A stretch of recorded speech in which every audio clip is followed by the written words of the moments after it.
पहले ही 7 महीने में आपने काफ़ी अच्छा बिजनेस 50 लाख का कर लिया। वो कहानी शुरू कहाँ से हुआ?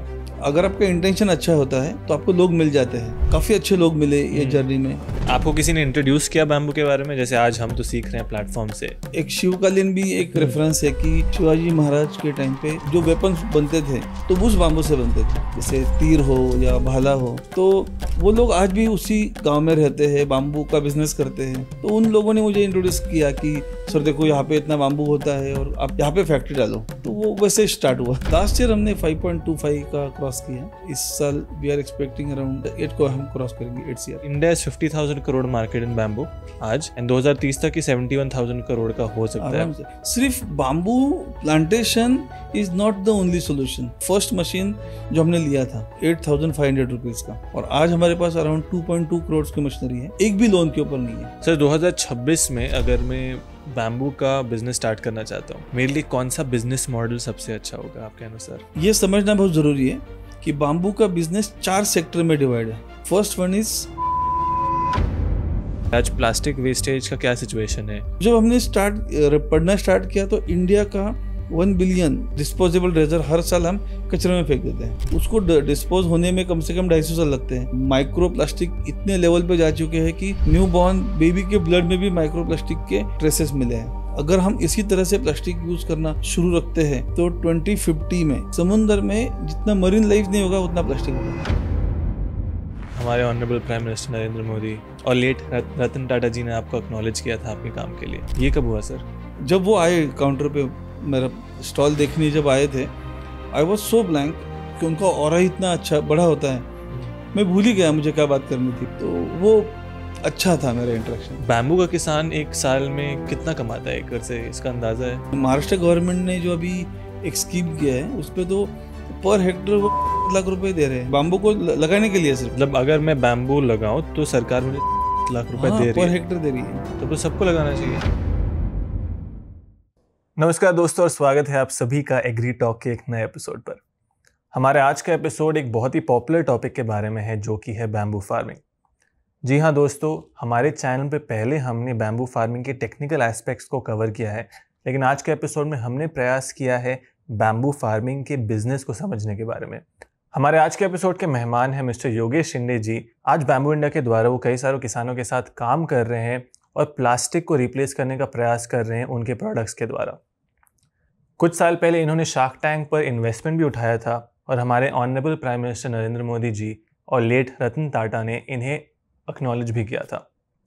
आज के एपिसोड में हमने समझा है कि बैम्बू के अलग अलग बिजनेस मॉडल्स कौन से होते हैं, कैसे इन्होंने अपना बिजनेस जीरो से स्टार्ट किया और आज ये 5 करोड़ का एक प्रॉफिटेबल बिजनेस चला रहे हैं।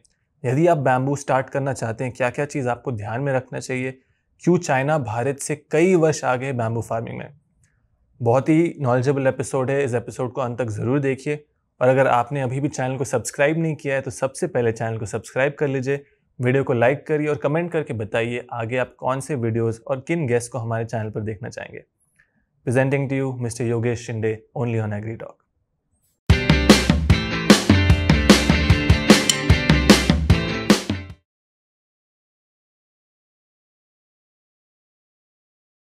योगेश सर नमस्ते एंड बहुत स्वागत है आपका एग्री टॉक पे। काफ़ी अच्छा लग रहा है आपसे मिलकर। कैसे हैं आप? मैं बढ़िया हूँ, थैंक्स फॉर इनवाइट। आप कैसे हैं? बस एकदम बढ़िया सर। एक्साइटेड हूँ क्योंकि ये जो टॉपिक है ना मेरे लिए काफ़ी नया था। बैम्बू का मैंने अपने चैनल पे पहले 2 वीडियो किया है, फार्म पे भी हमने किया है, बैम्बू का टिश्यू कल्चर भी हमने देखा है, और मैं ये रिस्पॉन्स देख के शॉक था कि कितने सारे लोग बैम्बू के बारे में सीखना चाहते हैं। राइट। पिछले आई थिंक 4-5 सालों में या 10 सालों में बैम्बू का पॉपुलैरिटी काफ़ी बढ़ा है तेज़ी से। राइट। आप कब से सर हैं इस इंडस्ट्री में? क्या आपका बैकग्राउंड है? कहाँ से शुरू हुआ आपका बैम्बू का कहानी? कहानी बहुत सिंपल है कि जैसे कोई college going middle class aspirant होता है, वो चाहता है कि यार मेरी लाइफ में वो सब चीज़ें हो जो टीवी में या हम देखते हैं। कोई फॉरेन ट्रिप हो जाए, एक मल्टीनेशनल कंपनी में काम हो जाए।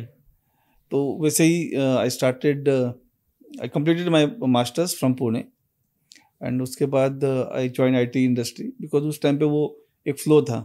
जैसे अभी एंटरप्रेन्योरशिप का एक फ्लो है, तो वैसे उस टाइम पे वो फ्लो था, उसमें हम बहते चले गए and then it went well. Around 14 years corporate life मैंने मतलब एंजॉय किया. अच्छा. I work with all major telecom giants like British Telecom, AT&T, T-Mobile Germany, Telefonica, O2. Wow. And then around 5 years India से बाहर था. And तो समझा कि यार अभी वो सब जो विश लिस्ट थी वो सब बकेट लिस्ट पूरी हो गई एट द एज ऑफ 35.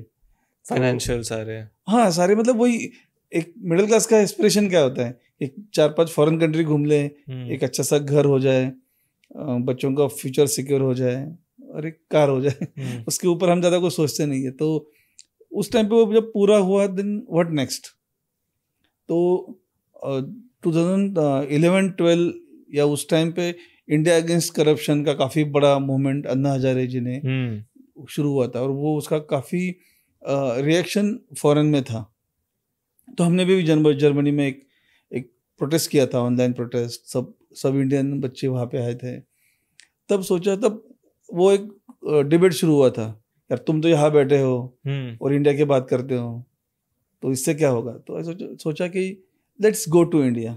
अच्छा. और 1 साल का ब्रेक लेते हैं एंड लेट्स डू समथिंग. अगर सक्सेस हुआ तो कह सकते कि यार देखो हमने ट्राई तो किया था, नहीं हुआ तो एटलीस्ट मेरे पास स्टोरी तो होगी मेरे फ्यूचर जनरेशंस के बताने के लिए कि मैंने कोशिश की थी बट सिस्टम ने या फिर एनवायरनमेंट वैसा नहीं था. And then again I switch back to corporate. तो ये मेरा स्ट्रेट लाइन था. यहाँ पे आया, लोगों से मिला.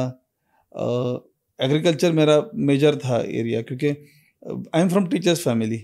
अच्छा. तो मेरे घर में सभी टीचर्स थे. मेरे grandfather was a teacher, my parents gracefully retired from teacher, my sister and I also started as a teaching profession initially. तो मुझे वो देखना था कि बिजनेस साइड क्या होती है. Specially can I help at least 10 farmers family in my life to bring out from there, जो पुअर हम जो बोलते हैं कि farmers not get well paid. तो during Europe stay what I realise कि मार्केट है लेकिन उनको पता नहीं है, क्योंकि जो चीज़ें यहाँ पे हम 100 रुपये 60 रुपये में मिल जाती है, वहाँ पे वो 10 यूरो में 15 यूरो में मिल जाती है बाहर. तो सोचा कि हाँ, तो ये आर्ट एंड क्राफ्ट या फिर ये वुडन प्रोडक्ट्स या फिर बाम्बू प्रोडक्ट्स इज समथिंग, वो मुझे थोड़ा ऐसा लगा कि यहाँ पे कुछ स्कोप है. अगर ये मैं गैप ब्रीच कर लेता हूँ, because being a global exposure young Indian citizen, तो ये मेरी रिस्पॉन्सिबिलिटी है कि मैं वो नॉलेज पास ऑन करूँ नीचे. तो इसलिए मैं आया, स्टडी किया. 3 टॉपिक दिमाग में मेरे बहुत क्लियरली थे. एक तो खुद का कुछ करना है, सेकंड था कि कुछ फार्मर के साथ करना है, और तीसरा sustainability, solid waste management, plastic reduction, इस टॉपिक में काम करना है. क्यों लेकिन सर फार्मर के लिए कुछ करना है, ये सोच और विचार कहाँ से आया? आपका तो फार्मिंग बैकग्राउंड भी नहीं था. नहीं, क्या होता है कि जितने भी हमने देखे फार्मर्स के रिलेटेड इशू होते हैं, वो सारे 5 स्टार होटल में डिस्कस होते हैं. कभी ग्राउंड पे कोई बात ही नहीं करता, राइट. ये फार्मर्स की बात करके आप ब्राउनी पॉइंट्स बहुत इजीली कलेक्ट कर सकते हो. तो पॉलिटिशियन सालों साल वही कर रहे हैं, बट ग्राउंड पे कोई काम नहीं कर रहे हैं. और बहुत लोग काम कर रहे हैं, उनको उतना रिस्पॉन्स नहीं मिलता है, और इसकी वजह से फार्मर्स भी थोड़े डिसअपॉइंटिंग हो गए. बहुत सारे लोग फार्मिंग छोड़ रहे हैं, ज़मीन बेच रहे हैं. ये काफ़ी स्टैटिस्टिक्स हम देखते हैं. तो हमको farming is not a sympathy kind of business, it's an opportunity, because the coming generation is definitely with the sustainability and farming. जिसके पास जमीन है, जिसके पास क्रॉप उगाने की क्षमता है, वही राज करेगा. दैट इज सिंपली नेक्स्ट 50 साल का तो यही विजन है. आपको सही में ऐसा लगता है? आराम से होगा, क्योंकि आप कंक्रीट तो नहीं खा सकते, टेक्नोलॉजी नहीं खा सकते, एआई पे तो खेती नहीं कर सकते आप. उसके लिए तो एटलीस्ट आपको फूड चाहिए ना. तो food is a very important. लोग अभी उसको थोड़ा अटेंशन नहीं दे रहे. कोविड के टाइम पे लोगों को थोड़ा सा समझ में आया था, लेकिन वापस अभी भूलने लगे. तो वो था कहीं पे कि let's work on those line. And plastic pollution या सस्टेनेबिलिटी के लिए मैं यूरोप में था, तो यूरोप में ये काफ़ी देखते हैं लोग कि प्लास्टिक की बोतल मत यूज़ करो, खुद का स्पून स्ट्रॉ कैरी करो. तो पहले हम हंसते थे, यार ये क्या कर रहे हैं ऐसे, बट बाद में समझ में आया कि why they are doing this. उनके रोड्स जब क्लीन देखे, उनके जब ये सारा इंफ्रास्ट्रक्चर देखा, तो समझ में आया कि everyone has to do some change. हम गवर्नमेंट के हिस्सा भरोसे नहीं बैठ सकते. तो because I am part of government, right, तो मुझे भी मेरी रिस्पॉन्सिबिलिटी देखनी है। तो ये सोचा, इसलिए ये 3 टॉपिक दिमाग में रख के आ गया, लोगों से मिलने लगा, 3-4 महीने बात की लोगों से, एंड तब जाके फिर बाम्बू क्लिक हुआ कि ऐसा लगा कि हाँ ये क्रॉप ऐसा है कि जो ऑलरेडी कम्प्लीटली इग्नोर्ड है, इसमें कोई खास कंपनी नहीं है जो काम कर रही है, जो भी कर रही है वो आर्ट एंड क्राफ्ट में कर रही है या फिर फर्नीचर में कर रही है। तो मैंने सोचा कि इसको हट के अगर हम अगर कुछ ऐसा कुछ करते हैं, ग्लैमराइज प्रोडक्शन करते हैं, तो यूरोप में जब था मैं, तो मैंने एक बार बाम्बू का वुडन टूथब्रश यूज़ किया था। तो मुझे इससे दिमाग में ख्याल आया कि यार वुडन का होता तो बाम्बू तो का भी हो सकता है। तो वहाँ से वो जर्नी शुरू हुई and then it's become a history. आपको किसी ने इंट्रोड्यूस किया बैम्बू के बारे में? जैसे आज हम तो सीख रहे हैं प्लेटफॉर्म से, पहली बार आपका क्या इंट्रोडक्शन था? नहीं, मेरा पुणे से बाहर एक फार्म हाउस है, तो वहाँ पे मैं हमेशा जाता था। तो वहाँ पे that is a bamboo prone area, मतलब उसका एक शिवकालीन भी एक रेफरेंस है कि शिवाजी महाराज के टाइम पे जो वेपन्स बनते थे तो उस बाम्बू से बनते थे। अच्छा। जैसे तीर हो या भाला हो, तो वो लोग आज भी उसी गांव में रहते हैं, बाम्बू का बिजनेस करते हैं। तो उन लोगों ने मुझे इंट्रोड्यूस किया कि सर देखो यहाँ पे इतना बाम्बू होता है और आप यहाँ पे फैक्ट्री डालो, क्योंकि गांव के लोग बहुत सिंपल होते हैं। उनको ऐसा कोई बाहर से आता है तो वो सोचते हैं कि आप यहाँ पे अगर घर बना रहे हो, यहाँ पे खेती ले रहे हो, तो आप यहाँ पे कुछ फैक्ट्री भी डालो। तो फिर मैंने वहाँ से शुरू किया। तो वहाँ पे जो गाँव के जो कारपेंटर थे उनसे बात की, एंड देन वी सॉट कि चलो एटलीस्ट कुछ करते हैं। तो वो वैसे स्टार्ट हुआ। कोई ऐसा पॉइंट था क्या सर? क्योंकि मैं क्या नोटिस कर रहा हूँ ना, ये एक पैटर्न है कि ज़्यादातर लोग हमारे देश में इंजीनियर, MBA जो होते हैं, बाहर जाते हैं, काफ़ी अच्छा काम करते हैं, दुनिया देखते हैं, फिर उन्हें लगता है कि भारत में आना है। क्योंकि मैं अपने पॉडकास्ट से 100-110 लोग से मिला हूँ, जो भी अच्छा काम कर रहे हैं इस इंडस्ट्री में, ज़्यादातर वो लोग हैं जिनके पास एक्सपोजर है बाहर का, क्योंकि वो समझते हैं कि बाहर दुनिया कैसे काम करता है। आपका ऐसा कभी मोमेंट था कि यार अब तो मैं कॉर्पोरेट से थक गया हूँ, अब मुझे कॉर्पोरेट नहीं करना, खेती करते हैं? वो भी एक फीलिंग था कि केवल ये था कि नहीं, इंडिया के लिए कुछ करना है?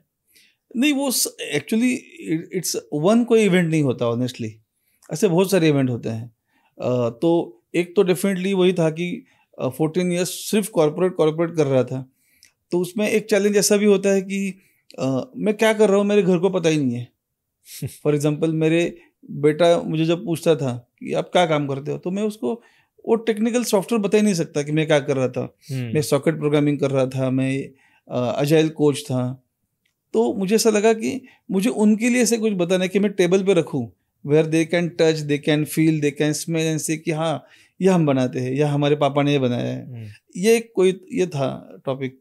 सेकंड था कि एक ऐसे ही इवेंट हुआ था कि इंसिडेंट था, मैं इंडिया में आया था हॉलीडेज में, एंड सबसे मिल रहा था। तो एक न्यूज़ आई कि हमारे एक बहुत अच्छे दोस्त थे, उसके भाई ने सुसाइड किया। तो वो विदर्भ एरिया में था। तो आई थॉट कि चलो जाके मिलते हैं उसके घर वालों के, क्योंकि वो भी हमसे अच्छे बात करते थे, अच्छा टाइम हमने साथ में स्पेंड किया था। तो जब वहाँ में गया तो that was a horrible situation कि कुछ थाउजेंड्स रुपीज़ के लिए उसने ही कमिटेड सुसाइड। उसकी वाइफ को हम मिले, उसके बच्चों को मिले, तो वो थोड़ा शेकिंग था। कि फिर हमने सोचा कि चलो कुछ कलेक्शन करके उनको देते हैं, बट देन आई रियलाइज वो कितने दिन चलेगा। तो आई थॉट कि ऐसे कुछ कॉन्क्रीट करते हैं कि एटलीस्ट 10 फैमिली भी मेरे से सेट हो गई लाइफ में, कि उनको एक नया अपॉर्चुनिटी मिला अपार्ट फ्रॉम देयर फार्मिंग, एक साइड बिजनेस। तो that would be great, because bamboo India में हर किसान के पास होता है। वो खुद के लिए नहीं लगाता, खुद के लिए लगाता है, घर के आसपास लगाता है या बाउंड्री पे लगाता है, फेंसिंग करता है। Commercial crop as a treat नहीं करते उसे। तो अगर उसी को हम अगर कुछ कमर्शियल कन्वर्ट करते हैं तो उनके लिए एक बिजनेस अपॉर्चुनिटी हो जाएगी। तो ये भी थॉट दिमाग में आया। तो ऐसे बहुत सारे थॉट आके, एंड देन वो वही होता है कि आप काफ़ी टाइम से कॉर्पोरेट लाइफ में जीते हो। स्पेशली मेरा 5 साल में जब यूरोप में था, तो इंडिया के प्रति थोड़ा ज़्यादा ही प्रेम आ जाता है, because you are outside of away from your home. तो गूज़बम्प आते हैं जब आप नेशनल एंथम सुनते हो।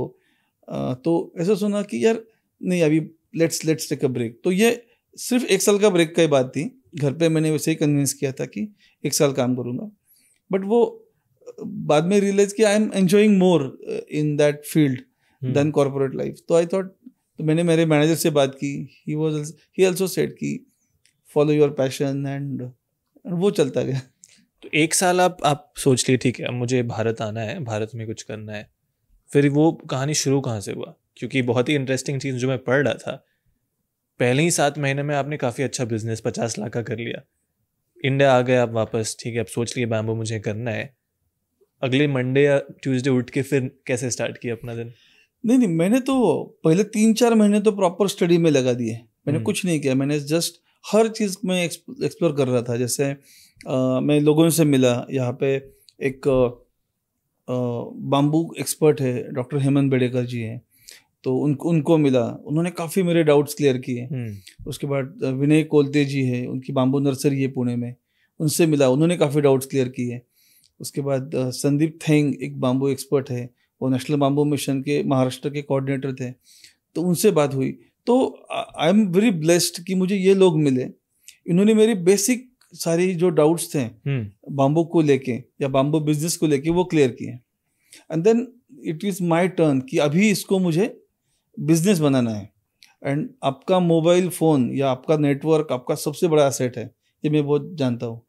तो वो कनेक्शन मैंने यूज़ करना शुरू किया, मैंने सबको मैसेज डालना शुरू किया, अरे मैं ऐसा कुछ कर रहा हूँ। हमने कुछ बाम्बू डेस्क ऑर्गेनाइजर बनाए, बाम्बू स्पीकर्स बनाए, और वो लोगों को दिखाया कि, तो जितने भी कनेक्शंस थे, तो वो एज अ क्यूरियोसिटी, उनको पता था कि मेरा बैकग्राउंड क्या है, उनको मेरा इंटेंशन पता था कि मैं क्यों ये कर रहा हूँ। क्योंकि अगर मैं बार्कलेस बैंक में लंदन में एज ए AVP अपॉइंट हूँ और छोड़ के मैं ऐसा कुछ कर रहा हूँ, तो उनको पता है कि कुछ तो सीरियस है। तो उन्होंने अच्छा रिस्पॉन्स दिया, तो वो कॉर्पोरेट कस्टमर्स मुझे बहुत अर्ली मिल गए, या कॉर्पोरेट सेल मेरा काफ़ी अच्छा हुआ। तो पहले 7-8 महीने में इतना अमाउंट कलेक्ट हुआ, I was very surprise and happy कि चलो एटलीस्ट ट्रैक्शन तो है मार्केट में। कितना अमाउंट कलेक्ट हुआ सर? अराउंड फर्स्ट ईयर का हमारा टर्न ओवर हमने अगस्त में स्टार्ट किया था, अगस्त टू मार्च 47 lakhs मुझे कंप्लीट याद है। वाओ। तो दैट वाज आवर फर्स्ट। ये आपका पहला बिजनेस भी था इफ आई एम नॉट? हाँ सर आप तो एंटरप्रेन्योर है डे वन से। हाँ, मतलब मैंने कहा ना कि अगर आपका इंटेंशन अच्छा होता है तो आपको लोग मिल जाते हैं। तो मेरा भी ऐसे हुआ कि काफ़ी अच्छे लोग मिले ये जर्नी में, एंड वो अकेला चल रहा था, लोग मिलते गए, कारवां बढ़ता गया, और आज बड़ा काफिला भी हो गया। मैं चाहता हूँ सर, आपने बहुत ही इंपॉर्टेंट चीज़ बोला कि आपको सही नेटवर्क मिला सही समय पे। ऐसा क्या 1-2 लर्निंग था आपके मेंटर से? मानो एक यंगस्टर ये पॉडकास्ट देख रहा है, जो आपके मेंटर्स ने आपको सिखाया। पॉडकास्ट में हम डीप जाने से पहले आप लोगों को बताना चाहेंगे, जो भी जिनका भी नाम आपने लिया, उनसे मेजरली क्या सीखा आपने? जो विनय कोलते जी थे, उनसे मेरी काफ़ी, आज भी हम बहुत अच्छे बात करते हैं। मतलब he was the first person जिनको मैंने कहा कि मैंने जॉब छोड़ दिया है, अच्छा, या फिर मेरा इंटेंशन बताया। तो उन्होंने मुझे सिंपल कहा कि आप बाम्बू को एज अ सोशल वर्क मत देखो, या कोई भी बिजनेस को सोशल वर्क मत देखो, बिजनेस को बिजनेस देखो। आज फार्मर्स का भी वही हाल है, वो आर्ट से बहुत पैशनेट हो जाते हैं। You should do the business of art. तो अगर आप पेंटर हो तो आपको वो पेंटिंग से प्यार नहीं होना चाहिए, आपको वो पेंटिंग करके बेचना है, तब घर में पैसे आएंगे। तो बाम्बू से भी मुझे उतना ही प्यार करना है जितने मुझे उससे बिजनेस आ रहा है। तो मैंने वो बिजनेस करके देखा बाम्बू को। आई एम नॉट सेइंग कि मैं बहुत एक्सपर्ट हूँ। आज भी मैं कहता हूँ कि मेरे फैक्ट्री में या मेरे घर में बाम्बू एक्सपर्ट के लिए नो एंट्री। हाँ, बाम्बू लवर है तो आ जाओ, बट एक कोई खुद को एक्सपर्ट समझता है तो भाई दूर हो मुझसे। जो लवर है वो आ जाओ, जिसको बिजनेस करना है उससे बात करो, क्योंकि being realistic, being practical is very very important. आप वो ओवरवेल्म होके फ्लो में बह जाते हो, and then at the end of day आप देखते हो कि आपके पास कुछ नहीं है, राइट। तो इसीलिए वो मुझे बहुत इंपॉर्टेंट लगा विनय जी से बात करके या हेमंत जी से बात करके, कि आपको बाम्बू को जस्ट डोंट से कि सस्टेनेबल मटेरियल मुझे काम करना है, या फिर बहुत सारा लाइमलाइट उस पर इसलिए काम करना है। मुझे उससे पैसे कमाने हैं। जिस दिन मुझे बाम्बू से पैसा आना बंद हो जाएगा, I will switch my material, I switch to different material, I will not stick to that material, as simple as that. I will put my 100%, but अगर पैसे ही नहीं आ रहे तो मुझे मेरी पूरी टीम को चलाना है, उनकी फैमिली बहुत एक्सपेक्टेशन से मेरी तरफ देखती है, तो ज़्यादा इमोशनल होने का कोई मतलब नहीं है। पैसा आएगा तभी तो आप घर में रोटी ला पाओगे। आई थिंक ये बहुत ही इंपॉर्टेंट चीज़ आपने बोला, क्योंकि आज हम जब स्टेटिस्टिक्स देखते हैं, Bharat second largest producer of bamboo है। अभी वन हो गया। चाइना से आगे बढ़ गए। यस, एक्चुअली पहले से ही था। अच्छा। बट हमारे पास वो मेजरिंग पैरामीटर नहीं है हमारे पास। As a Indian we have a huge land. Again bamboo में बहुत सारे फॉरेस्ट में बाम्बू है, नॉर्थ ईस्ट में है, महाराष्ट्र में। कोई भी ऐसा स्टेट नहीं है इंडिया में जहाँ पे बाम्बू नहीं होता। कम ज़्यादा इसमें हो जाता है, और वो सब नेचुरली ग्रोन है। तो वो ठीक से मेजरमेंट उस टाइम पे नहीं हुआ था। सब लोग right from the day one बोल रहे थे कि India is the second largest. नहीं, India is the largest. But हाँ, अगर if you say the plantation जो बोलते हैं ना, तो प्लांटेशन, तो उसमें चाइना नंबर 1 है आज भी। इंटरेस्टिंग। वही मैं कह रहा हूँ सर, जहाँ तक मैंने पढ़ा है, देखा, लोगों से बात किया है, बहुत सारे किसान हैं बैम्बू के हमारे देश में, और सबका कॉमन प्रॉब्लम है कि उगा तो सब लेंगे, बट उसको कमर्शियल कैसे किया जाए, उससे धंधा कैसे किया जाए, मार्केट कैसे किया जाए, पैसा कैसे कमाया जाए, शायद हमारे किसान वो आज भी नहीं सीख पाए हैं। मैं जब 2 वीडियो डाला था, सबका कमेंट पढ़ रहा था कि सबको वही प्रॉब्लम है, आ जाओ हमारे यहाँ, हम आपको बैम्बू देते हैं, खरीद लो, आप जो वीडियो बना रहे हो। लोग समझ नहीं पा रहे हैं इसका बिजनेस कैसे बनाए। तो आज के पॉडकास्ट के उद्देश्य से मैं ये प्रयास करूँगा कि आप जो भी शेयर कर सकते हैं on how to build the business around bamboo, चाहे वो एक किसान हो, वो कैसे थोड़ा बेहतर कर सकता है, या फिर कोई एंटरप्रेन्योर हो, वो कैसे अपना करियर स्टार्ट कर सकता है, राइट। लेकिन उससे पहले एक बहुत ही इंपॉर्टेंट चीज़ आपने बोला कि पैसा कमाना बहुत प्रैक्टिकल चीज़ है, कमाना ही होगा। मैं अज्यूम कर रहा हूँ आप इंटरनेशनल पोजीशन पे थे, एवीपी पे थे, वहाँ भी अच्छा पैसा कमा रहे होंगे, राइट। केवल पैसा कमाने के लिए तो आप इंडिया नहीं आए सर, मैं ये कह सकता हूँ। वो तो आपका इंटेंशन नहीं था। आज भी आपका इंटेंशन क्या है? बैम्बू इंडिया के माध्यम से, बैम्बू के माध्यम से आप पैसा कमाना चाहते हैं, सोशल इम्पैक्ट करना चाहते हैं, क्यों आप कर रहे हैं? What is your mission? Okay, देखो मराठी में एक फ्रेज है, स्वार्थ ही परमार्थ है, स्वार्थातून परमार्थ। मतलब आप ऐसे काम करो जिससे आपका परमार्थ भी हो जाए। इसका और मतलब सिंप्लीफाई। ओके, सिंप्लीफाई मतलब आप ऐसा कुछ काम करो जिससे आपके पैसे भी आए, किसी को हार्म भी नहीं हो और उनका फायदा भी हो जाए, राइट। तो जैसे बोलते चैरिटी बिगिंस एट होम, तो वैसे हमने स्टार्ट किया। तो देखो 2 चीज़ होती है, एक तो पैसा कमाना, और दूसरा आप अगर उससे कुछ अच्छा हो रहा है, किसी को हेल्प हो रही है, किसी का एफर्ट्स कम हो रहे हैं, तो वो ऑलवेज गुड। तो मैंने मतलब वो मेरा गिल्ड था एक्चुअली। मेरे 14 ईयर्स IT करियर में मैंने एक भी single line of code India के लिए नहीं लिखा था, जब मेरे पास एक भी इंडियन क्लाइंट नहीं था। तो वो भी था कि मैंने कुछ किया ही नहीं था देश के लिए या फिर हाँ टैक्स भरता था टाइम पे। तो बट ऐसा लग रहा था कि कुछ करते हैं, राइट, ऐसा कुछ कॉन्क्रीट करते हैं जो एक माइलस्टोन बन जाए। किसी को हम बीइंग अ टॉर्च बेरर, किसी को हम लाइट दिखा सकते हैं कि ये हमने किया है, ये रूट ऑफ बिजनेस हमने फॉलो किए थे एंड ये सक्सेसफुल हो सकते हैं। या फिर अगर फेलियर होते तो ये मत करो, इससे फेलियर होता है। ये सिंपल टर्म्स था। तो पैसा एक चीज़ होती है, और सेकंड था अगर उससे आपको मज़ा आता है तो दैट इज़ डिफरेंट थिंग। जैसे मैं अभी नॉर्थ ईस्ट में जाता हूँ या फिर मैं अगर किसी हिमाचल में जाता हूँ, तो वहाँ पे जो लोगों से मिलना होता है, वो लोग उम्मीद से देखते हैं तुम्हारी तरफ कि यार ये आया है तो कुछ करेगा। तो वो एक्सपेक्टेशन तुमको फ्यूल अप करते कि यार इस आदमी ने मुझ पर भरोसा किया है ना, चलो इसको हम एक सरप्राइज करते हैं, अच्छा कुछ गिविंग बैक। तो वो ज़्यादा अच्छा है। कॉर्पोरेट में तो मेरी टीम के अलावा मुझे कोई जानता ही नहीं था। मतलब हार्डली 14 साल में मेरे 100 भी दोस्त नहीं होंगे। मतलब दैट इज़ सिंपल ना, कि आपकी 10-12 लोगों की टीम होती है, क्लाइंट होते हैं, उनसे बात करते हो। आज मैं डेली 100 लोगों से मिलता हूँ। आज हमारा जो customer base is more than 1.5 lakhs। और वो सब उन्होंने हमको शार्क टैंक पे देखा है, अलग अलग पॉडकास्ट पे देखा है। मैं उनसे जाके मिलता हूँ। अगर मैं कहता हूँ कि मैं बेंगलोर आ रहा हूँ तो लोग मिलने आते हैं, स्टूडेंट्स आते हैं मिलने, बात करते हैं। तो ऐसा लगता है कि हाँ मैं कुछ अच्छा कर रहा हूँ। तो ये जो सेटिस्फेक्शन है वो जॉब में मिसिंग था। तो ये मैं वो ज़्यादा एंजॉय कर रहा हूँ यहाँ पे। और केवल पैसा वो सेटिस्फेक्शन आपको दे भी नहीं सकता है शायद। Exactly. Interesting. I think sustainability का जो हम बात कर रहे हैं, प्लास्टिक का आपने पॉइंट नोटिस किया, राइट? आपका मेजर प्रोडक्ट भी जो है बैम्बू के माध्यम से वो है टूथब्रशेस। एंड वो टूथब्रशेस करने का आपको वीडियो में देख रहा था, आपका पहला टूथब्रश क्या है, ये आपका हमेशा क्वेश्चन होता है, जो कि है प्लास्टिक वेस्टेज के बारे में। मैं ये भी चाहता हूँ कि उस पर हम थोड़ा एड्रेस करें कि आज प्लास्टिक वेस्टेज का क्या सिचुएशन है। कुछ नंबर्स अगर आप दे सकते हैं, ग्लोबली भी एक मेजर फिनोमेना है। आज people Baba, I don't know आप जानते हैं कि नहीं हैं, पीपल बाबा के साथ भी मैंने पॉडकास्ट किया था, उनसे भी बातचीत होती रहती है, तो वो भी बता रहे हैं कि आज हमारी नदियाँ में प्लास्टिक बह रहे हैं सब जगह। और ये सैटरडे संडे वाला जो आप क्लीनिंग करते हो ना, इससे कुछ होने वाला नहीं। क्या सिचुएशन है आज इसका? नहीं, ये लाइफस्टाइल इशू है। मतलब I am not against plastic, plastic is a wonderful material ever invented by human.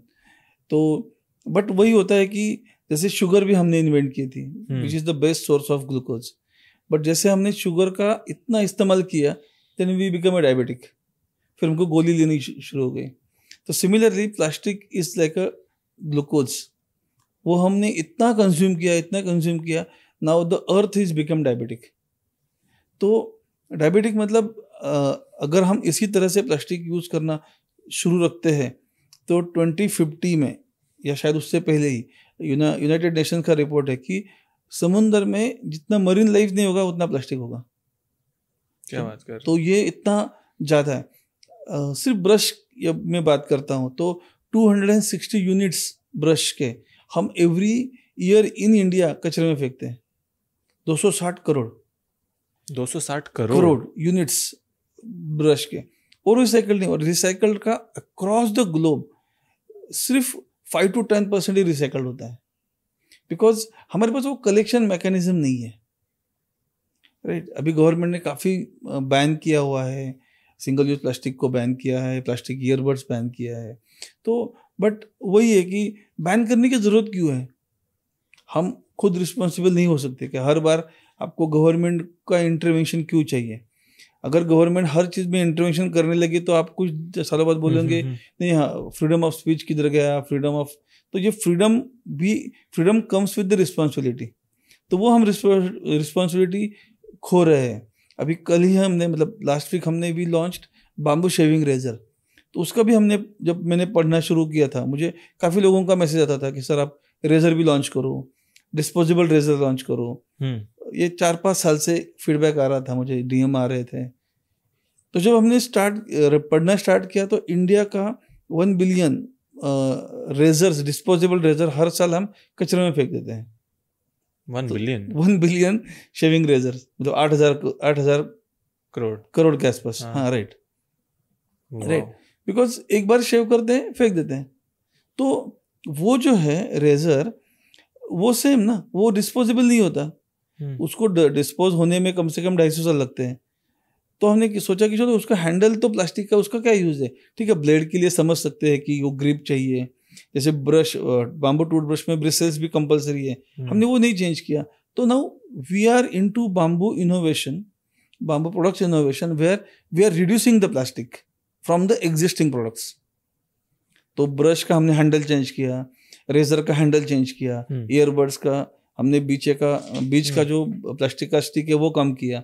तो इसकी वजह से क्या होता है कि आप बाम्बू को इनडायरेक्टली प्रमोट भी कर रहे हो, प्लास्टिक को रिड्यूस भी कर रहे हो। तो ये हमको, अगर लाइफस्टाइल अगर हमने चेंज नहीं किया तो हम तो बच जाएंगे, because we already live our life. हमारी फ्यूचर जनरेशन हमें कभी माफ़ नहीं करेगी, बिकॉज इतना मरीन बहुत डिस्टर्ब हो चुका है ऑलरेडी। माइक्रो प्लास्टिक इतने लेवल पे जा चुके हैं कि न्यू बॉर्न बेबी के ब्लड में भी माइक्रो प्लास्टिक के ट्रेसेस मिले हैं। तो इट्स वेरी अलार्मिंग। कुछ तो मैं पढ़ रहा था सर कि हर इंसान के बॉडी के अंदर एक सिम कार्ड के इतना प्लास्टिक हो चुका है, ऐसा कुछ रिसर्च था कि मतलब हम लोग सब इतना प्लास्टिक खा रहे हैं विदाउट रियलाइजिंग। एग्जैक्टली। अब सिंपल देखो, चॉपिंग बोर्ड देखो ना, चॉपिंग बोर्ड में आप जब प्लास्टिक का चॉपिंग बोर्ड कट करते हो, 2 साल के बाद उसका आप देखो उसका स्थिति क्या होती है। उसमें इतने छेरे होते हैं और उसकी इतना प्लास्टिक निकलता है, वो कहाँ जाता है? पेट में ही जाएगा ना हमारे। और ऐसी बहुत सारी चीज़ें हैं, मतलब marine life they can't identify plastic है या फिर प्लांट है, वो खा लेते हैं। आज आप देखो कितनी गाय जो रास्ते पे जाती है, वो उनके पेट इतने बड़े बड़े होते हैं, बिकॉज वो प्लास्टिक खाती है, वो डाइजेस्ट नहीं होता, वो बाहर भी नहीं आता। तो ये that is very alarming situation, and this is our one way to repair this things. अभी एज ए एंटरप्रेन्योर हम कर रहे हैं, as a podcaster you are making people aware of this. Now it's up to people कि वही देखो, हाँ यार ये तो कल भी सुना था, एक्शन मत करो। जोश में एक ब्रश ले लेते हैं, कोई एग्जीबिशन में देखा, किसी टीवी पे कमर्शियल देखा तो ले लेते हैं, बट उसके बाद क्या? वो लाइफस्टाइल चेंज होना चाहिए। आप कर पाए सर ये लाइफस्टाइल चेंज? मतलब आप जीरो प्लास्टिक करते हैं? मेरा काफ़ी हद तक है, मतलब जैसे मैं खुद की वाटर बॉटल कैरी करता हूँ, मैं खुद ईयरबड्स, मेरे शेविंग रेजर, कोम, मेरे ऑलमोस्ट 40 प्रोडक्ट्स जो डेली में है वो मैं ऑलरेडी स्विच कर चुका हूँ, बाम्बू का कर चुका हूँ। इंटरेस्टिंग। तो और ये बहुत सिंपल चीज़ है, आई एम नॉट सेइंग कि कोई रॉकेट साइंस है। आज प्लास्टिक टूथब्रश का प्राइस और बाम्बू के टूथब्रश का प्राइस हमने ऑलमोस्ट सेम कर दिया है, ये भी 29 रुपीज़ MRP में हम लेके आए हैं। तो ऐसा नहीं है कि ये बहुत महंगा है, इनिशियली महंगा था। तो एक दिमाग में प्रोटोटाइप या स्टीरियोटाइप हम बन गया है कि सस्टेनेबल मतलब महंगा होगा, मतलब if you compare with something then महंगा लगेगा आपको। नहीं, बट ये जान के मुझे हैरान होता है कि सर इतना हम लार्जेस्ट प्रोड्यूसर है बैम्बू का, लेकिन तब भी आज तक हम आगे क्यों नहीं बढ़ पाए बैम्बू में। मैं ये भी पढ़ रहा था कि लगभग 3,500 करोड़ हर साल इंपोर्ट करते हैं हम बैम्बू प्रोडक्ट्स। राइट, ये सिर्फ अगरबत्ती की स्टिक्स करते हैं, बाकी तो वो अलग ही है। अलग है, हाँ, मतलब 3,600 करोड़ के अगरबत्ती स्टिक्स हम इंपोर्ट करते हैं हर साल। बिकॉज देखो सिंपल है कि टाइम लगता है, we are still newborn baby in bamboo sector. अभी मैंने जब स्टार्ट किया था 2016 में, 15 अगस्त 2016 में, तो 2017 में ही वो बाम्बू को उन्होंने इंडियन फॉरेस्ट एक्ट में अमेंडमेंट करके उसको एज अ ग्रास डिक्लेयर कर दिया था। राइट, तो ये अभी 10 साल भी नहीं हुए उस चीज़ को, तो अभी लोगों को ये पता चलना शुरू हुआ है। उसके बाद अभी जो बाम्बू इंडिया में अवेलेबल है वो वाइल्ड ग्रास के फॉर्म में है। चाइना हमसे 40 साल आगे है, उन्होंने ये 40 साल पहले समझ लिया था। 80s में उन्होंने बाम्बू का प्लांटेशन किया था, मैं सुना। हाँ, उन्होंने जेनेटिकल मॉडिफाइड बाम्बू इन्वेंट किया, तो उससे जो नॉर्मल वाइल्ड बाम्बू में जो प्रॉब्लम होते हैं, जैसे साइज में सिमिलर नहीं होती, यूनिफॉर्म नहीं होता, तो वो उन्होंने ड्रॉबैक उस स्टाइल में ही क्लियर करवाए थे। वाह। तो अभी they are like a young और वो दौड़ रहे हैं और हम अभी बच्चे हैं, तो हमको उनको कोप अप करने के लिए टाइम लगेगा, बट एफर्ट्स तो हमको डे टू डे बेसिस पे लेनी चाहिए। हम ऐसे ही नहीं कह सकते कि देखो चाइना आगे है तो हम हाथ पैर रख के बैठ गए। मैंने जब ब्रश चालू किया था तो तो भी मुझे ये प्रॉब्लम आया था कि हमारा ब्रश 180 रुपीज़ का था initially. Then I went to China, simple, उनसे जो फैक्ट्री ओनर है उनसे बात की, उनसे कुछ मशीन हमने इंपोर्ट की, उनसे बात की, और धीरे धीरे हमने बनाना यहाँ पे शुरू किया। तो उससे क्या हुआ कि ये ग्लोबल इशू है, मतलब ऐसा नहीं है कि मैं प्लास्टिक का पोल्यूशन इंडिया में डाल रहा हूँ तो चाइना को इम्पैक्ट नहीं होगा या यूएस को इम्पैक्ट नहीं होगा, ये ग्लोबल प्रॉब्लम है। इसलिए भूटान हमेशा कहता है कि हम कितने भी क्लीन रहें, हमारा ग्लेशियर फिर भी जा रहा है, जस्ट बिकॉज ग्लोबल वार्मिंग सब जगह से आ रहा है। तो यू कांट से कि नहीं मेरी बोट सेफ है। ओशन का लेवल बढ़ जाएगा तो कोई बोट नहीं रहेगी। एब्सोल्युटली। आई थिंक एक और पॉइंट मैं हाईलाइट करना चाहूँगा सर, मैंने अपने चैनल पे कई बार बात किया है इसके बारे में, लेकिन जस्ट फॉर द ऑडियंस, नए ऑडियंस, बैम्बू के बहुत सारे बेनिफिट्स होते हैं सर। 1-2 बेनिफिट्स की कार्बन कम करता है, बहुत स्ट्रॉन्ग होता है, ड्यूरेबल है, मतलब कई सारे बेनिफिट्स हैं। उस पर थोड़ा टच पेस्ट कर सकते हैं। वाई बैम्बू, इतना जो बैम्बू के बारे में आज बात हो रहा है, चाइना 40 साल पहले स्टार्ट किया, क्या खासियत है इस क्रॉप के बारे में? ओके, तो सबसे हम बेसिक से स्टार्ट करते हैं, एकदम ग्राउंड से। सो फर्स्ट ऑफ ऑल कि bamboo is the only sustainable material available in the world right now. अभी why I am saying this, because कि मैं मेरी लाइफ में जितना कार्बन डाइऑक्साइड बाहर छोड़ता हूँ, जितना ऑक्सीजन लेता हूँ, राइट, तो वो मुझे कहीं ना कहीं कॉम्पेंसेट करना पड़ेगा। इसलिए हम कहते हैं कि पेड़ लगाओ। अगर आप लाइफ टाइम में अगर सिर्फ आप 8 या 10 बाम्बू का प्लांटेशन करते हो तो आप पूरे लाइफ का आप सेट ऑफ कर देते हो कार्बन डाइऑक्साइड। अच्छा। Because bamboo consume more oxygen, more carbon dioxide and वो ऑक्सीजन बाहर छोड़ते हैं। Because bamboo is the fastest growing grass in the world, right. तो वो जैसे ही हम लगाते हैं तो विद इन 4-5 साल में वो मैच्योर हो जाता है, आप कट कर सकते हो। और आप जब उसको कट करोगे तो वापस से नए शूट आ जाएंगे। तो ये सिमिलर अगर आप किसी भी हार्डवुड को लेते हो, यूकेलिप्टस लेते हो, टीक लेते हो या कोई भी पाइन लेते हो, तो उनको कम से कम 15 से 20 साल लगते हैं। तो 15 से 20 साल में बाम्बू कम से कम 6 बार तो मल्टीपल हो जाएगा।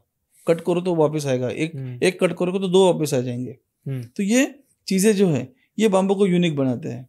तो इसलिए जो हम बोलते हैं कि हमने अगर पाइन का हमने कटिंग शुरू किया तो डिफॉरेस्टेशन हो जाएगा, तो बाम्बू में ऐसा नहीं है, वो डिफॉरेस्टेशन नहीं होता उससे। एक दिन में शायद 1-1.5 फीट बढ़ता है ऐसा कुछ। मानसून सीजन में, जैसे अभी ये सीजन है जुलाई टू अगस्त, अक्टूबर एंड तक, मानसून में वो 1.5 फीट पर डे बढ़ता है। वाह। तो इसलिए कहते हैं कि बाम्बू के ग्रू में कभी सोना मत। ये जोक सुना है मैंने। हाँ, तो या फिर पहले वो पनिशमेंट भी होता था। कुछ एम्परर थे चाइना के, वो बाम्बू के ग्रू में कैदी को बांध के सुलाते थे। अच्छा। हाँ, सीधा ग्रो करता था, डायरेक्ट ग्रो करके वो। तो वो दैट्स व्हाई कि एक तो उसका फास्टेस्ट ग्रोइंग ग्रास होने की वजह से, उसके बाद अवेलेबिलिटी है। Bamboo is not required much more water. अगर वो 1 साल आपका बारिश नहीं होता है तो वो सूख जाएगा, बट जैसे बारिश आएगी तो वापस वो रिजेनरेट हो जाएगा। तो वैसे नहीं है कि उसको वो इमीडिएटली डिस्ट्रॉय हो जाएगा, बिकॉज उसमें सारे ग्रास के गुणधर्म है। इंटरेस्टिंग। एक दो और यूज केस जो मैं सीखा था डॉक्टर भारती बाकी लोग से बात करते हुए, कि क्योंकि ये ज़्यादा कार्बन डाइऑक्साइड अब्जॉर्ब कर रहा है, इसे आप एनर्जी के फॉर्म में भी यूज़ कर सकते हैं। यस। एज कंपेरिजन टू कोल, इसका जो ग्रॉस कैलोरीफिक वैल्यू होता है वो हाई होता है। एनर्जी के बहुत सारे यूज केसेस हैं। फिर एथेनॉल में भी अभी शायद यूज केसेस इसके बढ़ रहे हैं।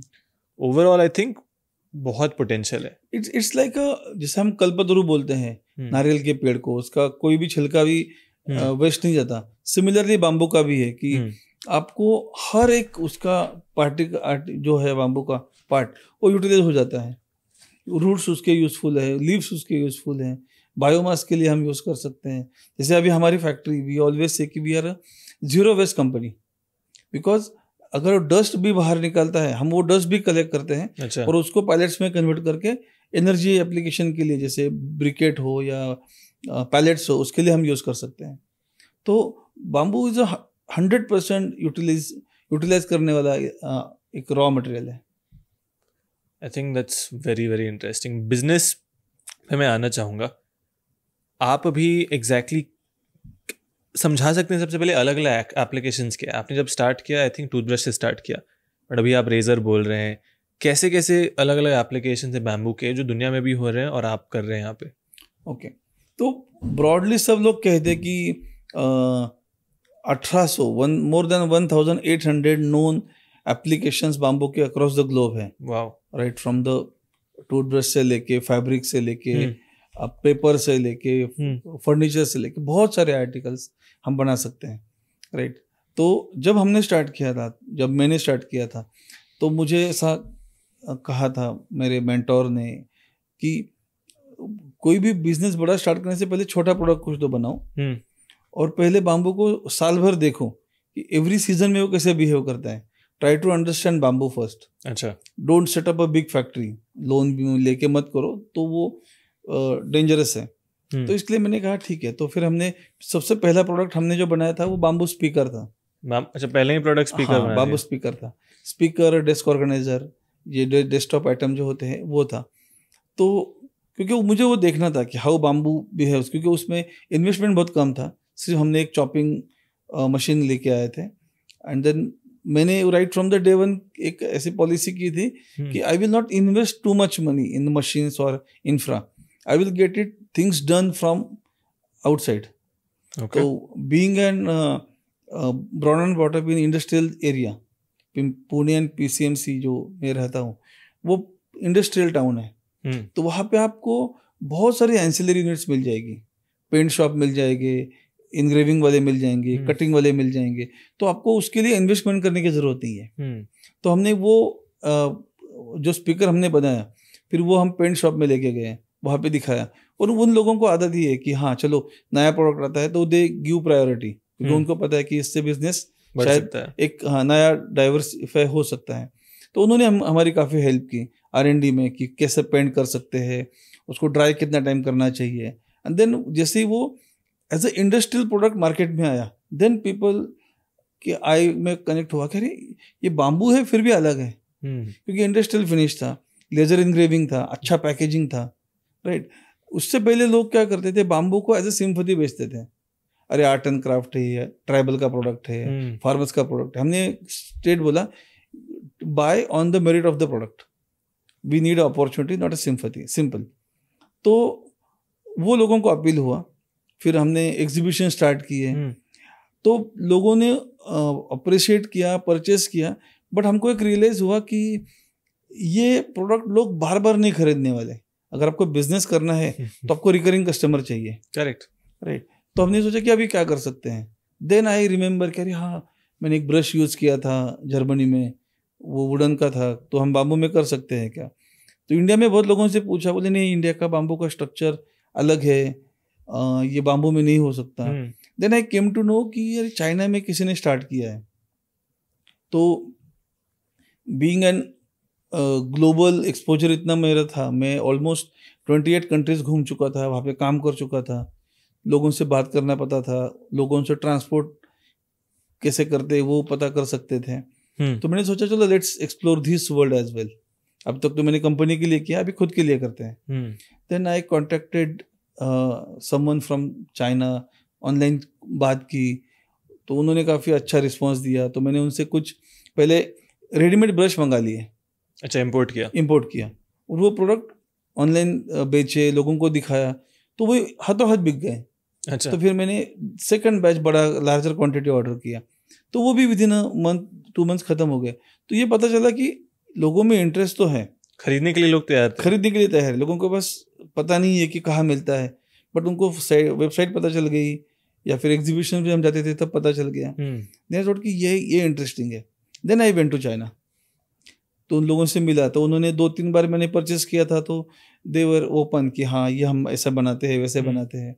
एंड देन वो जर्नी स्टार्ट हुई, क्योंकि ब्रश ऐसी चीज़ है हर लोग 3 महीने 4 महीने में चेंज करते हैं, और मुझे बाम्बू में ऐसा कोई बिजनेस नहीं करना था कि जो एग्जिस्टिंग इकोसिस्टम को डिस्टर्ब करे। जैसे फॉर एग्जांपल अगर मैंने बाम्बू प्लाई बनाना शुरू किया या बाम्बू चेयर्स बनाना शुरू किए, तो ऑलरेडी आर्टिजन्स है, तो फिर मेरा कंट्रीब्यूशन क्या है, कुछ नहीं है। तो इसलिए वी ऑलवेज से प्राउडली कि bamboo India is India's first bamboo toothbrush brand या कंपनी जिन्होंने ये बाम्बू टूथब्रश मैन्युफैक्चरिंग स्टार्ट किया। आज similarly same situation shaving razor की है। आप इंडिया में आज कितने भी शेविंग रेजर लेने जाओ, इधर वो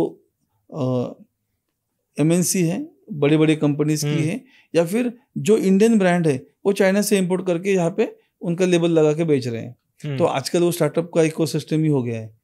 साल में एक बार चाइना जाओ, प्रोडक्ट लेके आओ, यहाँ पे बताओ startup India, make in India, तो वो कोई मतलब नहीं है। तो वो गैप हमने रिमूव करके यहीं पे बनाना शुरू किया रेजर। एंड अभी जैसे मैंने कहा कि 1 बिलियन रेजर है, अगर हम 10% भी पहुँचते हैं तो इट्स अ गुड मार्केट। हम उतना प्लास्टिक तो सेव कर रहे हैं, तो ये उसके पीछे है। और ऐसे बहुत सारे प्रोडक्ट्स हैं, मतलब मैं अभी सिर्फ रेजर और ब्रश की बात कर रहा हूँ, ईयरबड्स है, कोम है, वॉचेस है, फैब्रिक है, बाम्बू ज्वेलरी हमने लॉन्च की लास्ट। सब आप बना रहे हैं इंडिया में? सब वहीं इंडिया में बना रहे हैं। क्या बात है, क्योंकि यहाँ पे we are the finest brain in the world. मतलब ये मैं एग्जेगरेशन नहीं बोल रहा हूँ, मैं आपको बता रहा हूँ कि जब हमने चाइना की मशीन इंडिया में लेके आए थे, एंड उसके बाद इमीडिएटली लॉकडाउन शुरू हुआ, तो जो इंजीनियर्स यहाँ पे आने वाले थे रिपेयर्स के लिए, उनको टाइम नहीं मिला, या फिर उनको ट्रैवल बैन था। तो क्या करें, तो वीडियो कॉन्फ्रेंसिंग से हमने शुरू किया, तभी समझ में नहीं आया। फिर हमने लोकल इंजीनियर्स को इन्वॉल्व किया, तो हम मशीन के बारे में इतना समझ गए कि आज हम मशीन खुद ही बनाते हैं। अच्छा, मशीन भी खुद बनाते हैं? मशीन भी खुद बनाते हैं हम। और वो हमने जो भी हमने वो उसमें एनहांसमेंट बनाए, उसमें वो हमने सारे चाइना के वेंडर के साथ शेयर किए, क्योंकि उनको पता था कि वो उनका प्रॉब्लम है कि वो नहीं आ सकते। बट हमने जब बताया कि अरे उसका वेट बढ़ाओ या फिर यहाँ पे ये करो वो करो, तो उन्होंने अप्रिशिएट किया और उसके बाद हमारा एक बहुत अच्छा बॉन्डिंग हो गया है जो आज भी चल रहा है। आपने जब स्टार्ट किया था बिजनेस, कितना पैसा से स्टार्ट किया था? आप बोले थे कि ज़्यादा अपनी डालना चाहते हैं। देख अभी ऑनेस्टली मैं इतना मुझे अभी याद नहीं कि 10 लाख डाला क्या 15 लाख डाले, बस मुझे इतना याद है कि फर्स्ट मशीन जो हमने लिया था वो था 8,500 रुपीज़ का, जो चॉप सॉ मशीन था। अच्छा। और आज हमारे पास अराउंड 2.2 करोड़ की मशीनरी है, एक भी लोन के ऊपर नहीं है। जितने भी हमने अर्न किए वही वापस हमने इन्वेस्ट किए। तो वो राउंड रॉबिन हम करते गए, जितनी ज़रूरत है उतनी हमने निकाली, ऐसे सैलरी सिर्फ निकाली, बाकी सारे उसमें डालते गए। तो अगर बहुत ही कैलकुलेटेड अगर मैं सोचता हूँ तो अराउंड 30-40 लाख के ऊपर ज़्यादा हमने इन्वेस्ट नहीं किया। ज़्यादा नहीं है, if you see that it's a good healthy amount. हाँ, लेकिन फिर वो एक टाइम भी नहीं किए ना, वो over the period of time भी किए।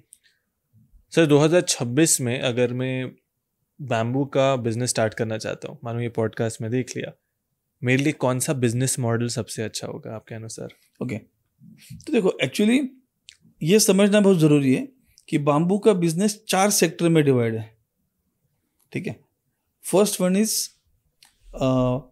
Plantation, nursery and the farming, ठीक है। ये सिंपल है। तो इसमें आप खुद की नर्सरी डालना चाहते हो, कोई स्पेशलाइज एक्सोटिक बाम्बू कल्टीवेशन करना चाहते हो, आज काफ़ी डिमांड है। टिश्यू कल्चर भी उसका ही पार्ट है। आप नॉर्मल नर्सरी भी लगा सकते हो, राइट, जो सीडलिंग के थ्रू होती है, अलग अलग प्रोपोगेशन के मेथड्स हैं, उसके थ्रू कर सकते हो। तो नर्सरी एक हो गया। Second one is actually plantation. मेरे पास लैंड है, मैंने कोई एक स्पेसिफिक स्पेसीज लगा दी एंड देन एवरीवन नोज कि ये मेरे पास अभी 4 साल के बाद रेडी होगा। ये एक हो गया नर्सरी। सेकंड होता है harvesting, second category harvesting and pre processing, ठीक है। मतलब हार्वेस्टिंग प्लांटेशन से अलग है। हाँ, नर्सरी एंड हार्वेस्टिंग, प्लांटेशन ये एक बिजनेस हो गया, ठीक है। मतलब मुझे नर्सरी लगानी है, मैंने नर्सरी लगा दी। सेकंड मुझे प्लांटेशन करना है, मैंने प्लांटेशन कर लिया। दूसरा है harvesting and pre processing unit. Harvesting मतलब प्री प्रोसेसिंग यूनिट ये फार्म से लेके आएंगे और पहले उसका सेग्रीगेशन कर लेंगे। आज भी बहुत सारे आर्किटेक्ट्स हमको मिलते हैं, इंटीरियर डेकोरेटर्स से मिलते हैं, वो बोलते हैं कि अगर हम किधर जाते हैं और बोलते हैं कि मुझे 3-3 फुट के 100 बाम्बू चाहिए, तो हमको नहीं मिलते। वो बोलते हैं कि पूरा बाम्बू लेना पड़ेगा, या फिर बोलते हैं कि नहीं ये जितने हैं वे उतना लेने पड़ेंगे, छोटे मोटे हम काउंट नहीं करेंगे। ऐसा डेपो बनाना चाहिए जहाँ पे वो पहले बाम्बू सेग्रीगेट करें, मोटाई के हिसाब से, लंबाई के हिसाब से, और जिनको जैसे चाहिए 3 फुट चाहिए कट करके दो, 6 फुट चाहिए कट करके दो। लोग ज़्यादा पैसे देने के लिए तैयार है। तो bamboo depot is one of the concept कि आप बाम्बू डेपो में काम करो। बाम्बू डेपो बना सकते हो क्या? प्रोसेसिंग यूनिट्स में जैसे हम 3rd फेज में आते हैं, डिज़ाइन, डेवलपमेंट एंड प्रोडक्शन। तो हमको भी बाम्बू के रॉ मटेरियल चाहिए होते हैं पर हमको नहीं मिलते हैं, इसलिए हमने हमारे खुद के यूनिट्स बना के रखे हैं। अगर कोई बोलता है कि मेरे पास आता है कि मेरे पास हर साल इतने बाम्बू अवेलेबल हैं, मैं ये प्लांट लगाना चाहता हूँ, आप बाम्बू हमसे रॉ मटेरियल लोगे कि नहीं लोगे? मुझे तो बहुत खुशी होगी। मैं उनको बताऊँगा मुझे ये साइज़ की स्ट्रिप चाहिए, इस टाइप की फ्लैट स्ट्रिप चाहिए, राउंड स्ट्रिप चाहिए, तो जितने बनाओ मैं लेने के तैयार हूँ। तो ये सेकंड सेक्शन में बहुत इंपॉर्टेंट है। बाम्बू ट्रीटमेंट वहीं पे होता है, प्री प्रोसेसिंग वहीं पे होता है, क्लीनिंग होता है, डेपो, सेग्रीगेशन, सॉर्टिंग, ये सेकंड सेगमेंट में होता है। Harvesting and pre processing. हाँ, हार्वेस्टिंग, प्रोसेसिंग। 3rd सेगमेंट हमारा आता है डिज़ाइन, डेवलपमेंट एंड प्रोडक्शन। कि कोई डिज़ाइन दिमाग में आता है कि मुझे ये करना है, चलो वो उसका डिज़ाइन बना लिया और प्रोडक्शन में लेके एक स्केल अप पे लेके गए। तो उसमें फिर हमको पीछे देखने की ज़रूरत नहीं है। हमने किसी को टाइप किया है कि भाई ये मटेरियल हमको रॉ मटेरियल मेरे डोर स्टेप पे आएगा, इससे आगे मैं काम करूँगा। और चौथा है awareness, sales and marketing. Okay, जो टिपिकल, तो मैं लोगों से कहता हूँ कि उल्टा शुरू करो, आप पहले सेल्स में जाओ, पहले देखो क्या डिमांड है मार्केट में। तीसरा और चौथा में डिफरेंस क्या है, मैं समझा नहीं। तीसरा जो है ना वो टिपिकल प्रोडक्शन है। जैसे मुझे कोई आज रेजर की आइडिया स्पेक्स का मुझे बनाना है कि बाम्बू के स्पेक्स हम बना सकते हैं क्या, तो फिर मैंने डिज़ाइन फर्म हायर की, प्रोडक्ट डिज़ाइन करके लिया, एक प्रोटोटाइप बनाया, फिर उसके लिए मशीन डेवलप की, क्योंकि वो मशीन अवेलेबल नहीं है, आपको वो SPM बनानी पड़ेगी, स्पेशल पर्पज मशीन। फिर वो लेके फिर उसको एक स्केल पे एक बनाना, 100 बनाना और 1 लाख बनाना, ये भी अलग चीज़ है। तो ये थर्ड फेज में ही आता है। समझ गया, जहाँ आप हैं, यह जहाँ हम हैं, जो हमारा फोटे है बोलते कि। और चौथा जो है ना, कि जो बनाता है वो उसको बेचने नहीं आता, उसने वो करना भी नहीं चाहिए, क्योंकि आप मुझे किसी भी चीज़ का पूछेंगे तो मैं आपको टेक्निकल बातें बताना शुरू करूंगा कि ब्रश में 36 होल्स होते हैं, 1 होल का डायमीटर तो 1.6 mm होता है, डिप 3.8 mm होता है। आपको ज़रूरत नहीं है ना, अवेयरनेस के लिए अलग लोग चाहिए जो उनकी कंपैरिजन करेंगे प्लास्टिक के मार्केटिंग, हाँ उनकी सेल कि उनकी ज़रूरत क्या है, और उनको वो प्रोडक्ट कलर में चाहिए, इंग्रेविंग चाहिए, पेपर पैकिंग चाहिए, बॉक्स पैकिंग चाहिए, तो उसके ऊपर काम करेंगे और वो लोगों को बताएंगे कि ये यूज़ करना क्यों ज़रूरी है। तो वो अलग एरिया है। तो पहले जो भी जिनको भी बाम्बू का बिजनेस करना है, पहले वो मार्केट में जाए, पहले पता करे कि क्या चीज़ की डिमांड है और क्या लोग नहीं दे पा रहे हैं। जैसे मैंने कहा, हम सिर्फ 42 SKU बना रहे हैं, 42 प्रोडक्ट्स बना रहे हैं, टोटल रेंज है 1800। तो आप कोई भी उठा लो उसमें से और मार्केट में ढूंढो and then you can start. या फिर जो एग्जिस्टिंग बिजनेस है हमारे जैसे, उनको सप्लाई करो। या फिर जैसे मैंने कहा कि 3600 करोड़ के एसेंस स्टिक्स हम आज भी इंपोर्ट करते हैं। आप पकड़ो किसी अगरबत्ती वाले को, जैसे साइकिल ब्रांड अगरबत्ती है, उनको पकड़ो, उनको बोलो कि आपको क्या रिक्वायरमेंट है, बताओ, हम बना के देते हैं। उनको क्या रेट में जाता है, आप बना के दो, वो आज भी रेट लेने के लिए तैयार है। Very interesting. मैं चाहता हूँ sir, if you don't mind sharing, आपका जो बिजनेस का स्टेप बाय स्टेप होता है, ये बहुत ही अच्छे से आपने समझाया। 4 सेक्टर होते हैं, राइट? अब आप एक बिजनेस रन कर रहे हो, स्टेप बाय स्टेप समझा सकते हैं कि ये बिजनेस मॉडल कैसे चलता है। सबसे पहले आपको उदाहरण सोर्सिंग करना होता होगा।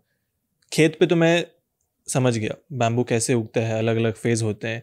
उसके बाद सोर्सिंग आप कैसे करते हैं, फिर उसमें प्रोक्योरमेंट कैसे होता है। अगर आप नंबर्स के साथ, उदाहरण के साथ स्टेप बाय स्टेप दे सकते हैं तो शायद लोग को एक क्लैरिटी मिले उनके बिजनेस में। या श्योर।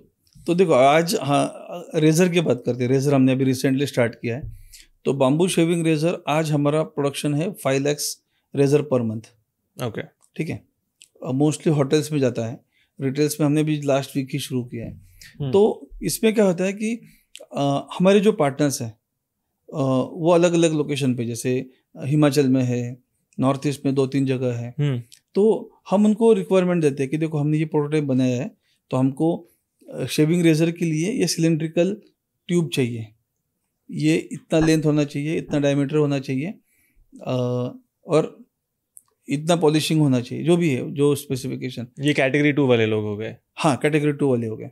तो उनको फिर वो क्या करते हैं, पहले उनसे हम सैंपल लेते हैं, वो सैंपल लेके एक प्रोडक्ट बनाते हैं, प्रोटोटाइप देते हैं, क्लाइंट को दिखाते हैं, हमारे प्रोडक्ट डिजाइनर को दिखाते हैं, एर्गोनॉमिक्स कैसा है, ब्लेड कौन सा फिट हो सकता है, वो सब करके एक 10, 15, 50 पीस बना लेते हैं। फिर ट्रायल लेते हैं, अगर सक्सेस हुआ या फिर कोई चेंजेस है तो फिर हम 2 वालों के पास जाते हैं जो प्री प्रोसेसिंग है, उनको बोलते हैं कि ये हमारा प्रोजेक्शन है, हमको ये 5 लाख चाहिए, अभी तुम बताओ कितना टाइम लगेगा, क्या रेट आएगा, वो सब। फिर वो उनके लिए कितना मोटाई होता है, फिर वैसे वो फार्मर्स को कांटेक्ट करते हैं कि हमको इतना मोटा बाम्बू चाहिए, इतने क्वांटिटी में चाहिए। और बाम्बू का ऐसा होता है कि जो सॉलिड पोर्शन होता है वो नीचे होता है अराउंड 10 to 20%, उसके बाद फिर हॉलो होना शुरू हो जाता है। करेक्ट। तो हमको नीचे वाला पोर्शन ज़्यादा यूजफुल है। तो पहले वो नीचे वाला पोर्शन, फिर ऊपर वाले को क्या करेंगे, उनको उसका भी प्लानिंग करना होगा।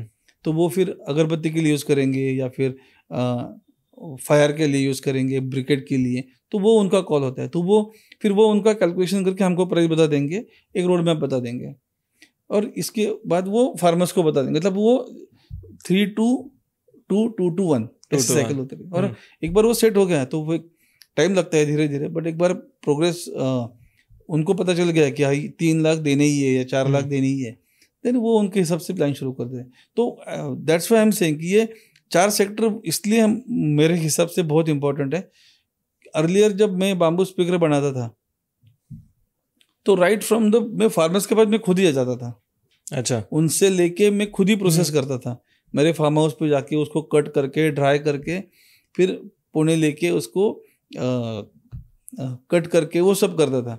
फिर जैसे मुझे पता चला कि अरे मुझे बेचना भी है, बनाना भी है, प्री प्रोसेसिंग करना है, देन मैंने उसको 4 कंपार्टमेंट बना लिए और हर एक के लिए एक बंदा अलोकेट कर दिया।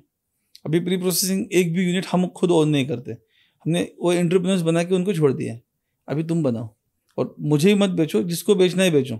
समझ गया, वेरी इंटरेस्टिंग। तो आपका काम आ गया प्रोसेसिंग से आप स्टार्ट करते हैं, और जो यदि ये प्रोसेसिंग लगाना है, आई थिंक इंडिया वहीं पे पीछे है, हमारे पास बैम्बू तो है बट प्रोसेसिंग नहीं कर पाते। राइट। उसमें कितना कैपिटल लगता है, उसके क्या स्टेप्स होते हैं, वो थोड़ा समझा सकते हैं? अलग प्रोडक्ट्स के अलग होते हैं? अलग, डेफिनेटली। तो मैंने जैसे कहा कि आपको फर्स्ट आइडेंटिफाई करना पड़ेगा कि आपको क्या प्रोडक्ट बनाना है, उसके बाद फिर उसके हिसाब से आपको मशीन्स लगेगी। जो अभी गवर्नमेंट भी CFC बोल के, कॉमन फैसिलिटी सेंटर बोल के गवर्नमेंट भी इंकरेज करती है। जैसे पुणे के आसपास कम से कम 6 या 7 CFC हैं, मुझे पता है। तो वो गवर्नमेंट ने सेटअप करके दी है और वो वहाँ पे सेल्फ हेल्प ग्रुप को या किसी एजेंसी को हैंड ओवर कर दिए, फिर वो बनाते हैं। तो either you can go with the government कि हमको ऐसे चाहिए, CFC लगाना है हमारे पास। अगर हमारे पास आते तो हम बोल सकते कि यस हमारे पास, हम आपको एक एडवांस PO दे सकते हैं, वो दिखा के आप बैंक से लोन भी ले सकते हो या गवर्नमेंट के सब्सिडी लेके प्रोजेक्ट भी कर सकते हो। तो ये सिंपल है। और नॉर्मली अगर प्री प्रोसेसिंग की बात करें तो 10,000 से लेके एक 5-6 लाख तक आपका एक बेसिक प्रोसेसिंग सेंटर लग जाता है। अच्छा, मतलब मशीन्स की बात कर रहा हूँ, शेड और वो अलग। इंटरेस्टिंग। सबसे ज़रूरी चीज़ आता है सर, बेचना का है, किसान के लिए भी, वो प्री प्रोसेसिंग वाले के लिए भी, आपके लिए भी। आप कैसे बेचते हैं, और जो मेजर प्रॉब्लम हमारे देश में है किसान का, वो कैसे बेहतर मार्केटिंग कर सकते हैं? क्योंकि अल्टीमेटली सर जो मैं समझा हूँ, correct me if I am wrong, ये चारों कैटेगरी में भी किसान सबसे कम ही पैसा कमाता है। नहीं देखो, एक किसान पैसे क्यों नहीं कमा पाता? बिकॉज वो खुद हीरो बनने की कोशिश करते हैं। अच्छा, जो हीरो बनने की कोशिश करेगा वो नहीं कमाएगा। क्यों, ऐसा क्यों फील करते हैं आप? हाँ, क्योंकि देखो ये कोऑपरेटिव सोसाइटी है, ये कोऑपरेटिव जैसा काम करना चाहिए। अगर आप 10 किसान एक साथ आते हैं, एक सोसाइटी बनाते हैं, उससे आपको गवर्नमेंट की सब्सिडी भी मिलेगी, मशीन्स के लिए पैसा भी मिलेगा, लेकिन वो जमता ही नहीं है। 4 लोग हमारे पास पॉलिटिक्स के ऊपर डिस्कशन करने के लिए आ जाएंगे, क्रिकेट खेलने के लिए आ जाएंगे, बिजनेस के लिए नहीं आएंगे।